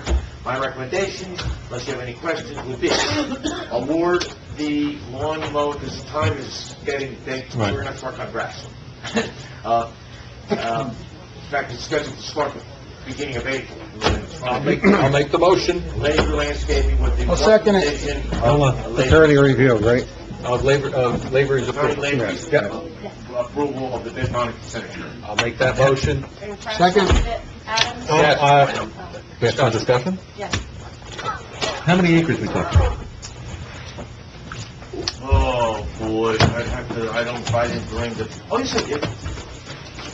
And who's gonna be, monitoring them to make sure, like, if it rains all week, No mix. they miss the tip? And there's a tie-in for there's a tie-in for recreation, so the fields are done on a priority, Right. Based on the schedule, based on the... yes. Motion to adjourn? Oh, no, we have to go yet. I'm in a rush now. Frank and I are already out the door. I really gotta go to the bathroom. All right, after all this talk. There's a bunch of credits, 12, that's 16, that's 40, that's 50. Okay, 50 acres approximately every week, and, and 32 acres every 2 weeks.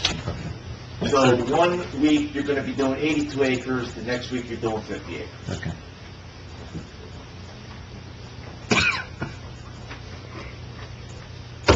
Any more questions? Good. Okay, roll call? Yes. Adams? Yes. Kenya? Yes. Marqueta? Yes.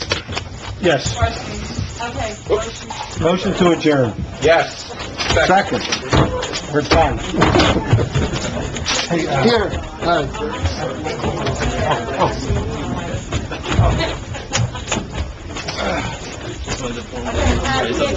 The new Joe Bryan. Yeah, Dan, nice to meet you. They have one.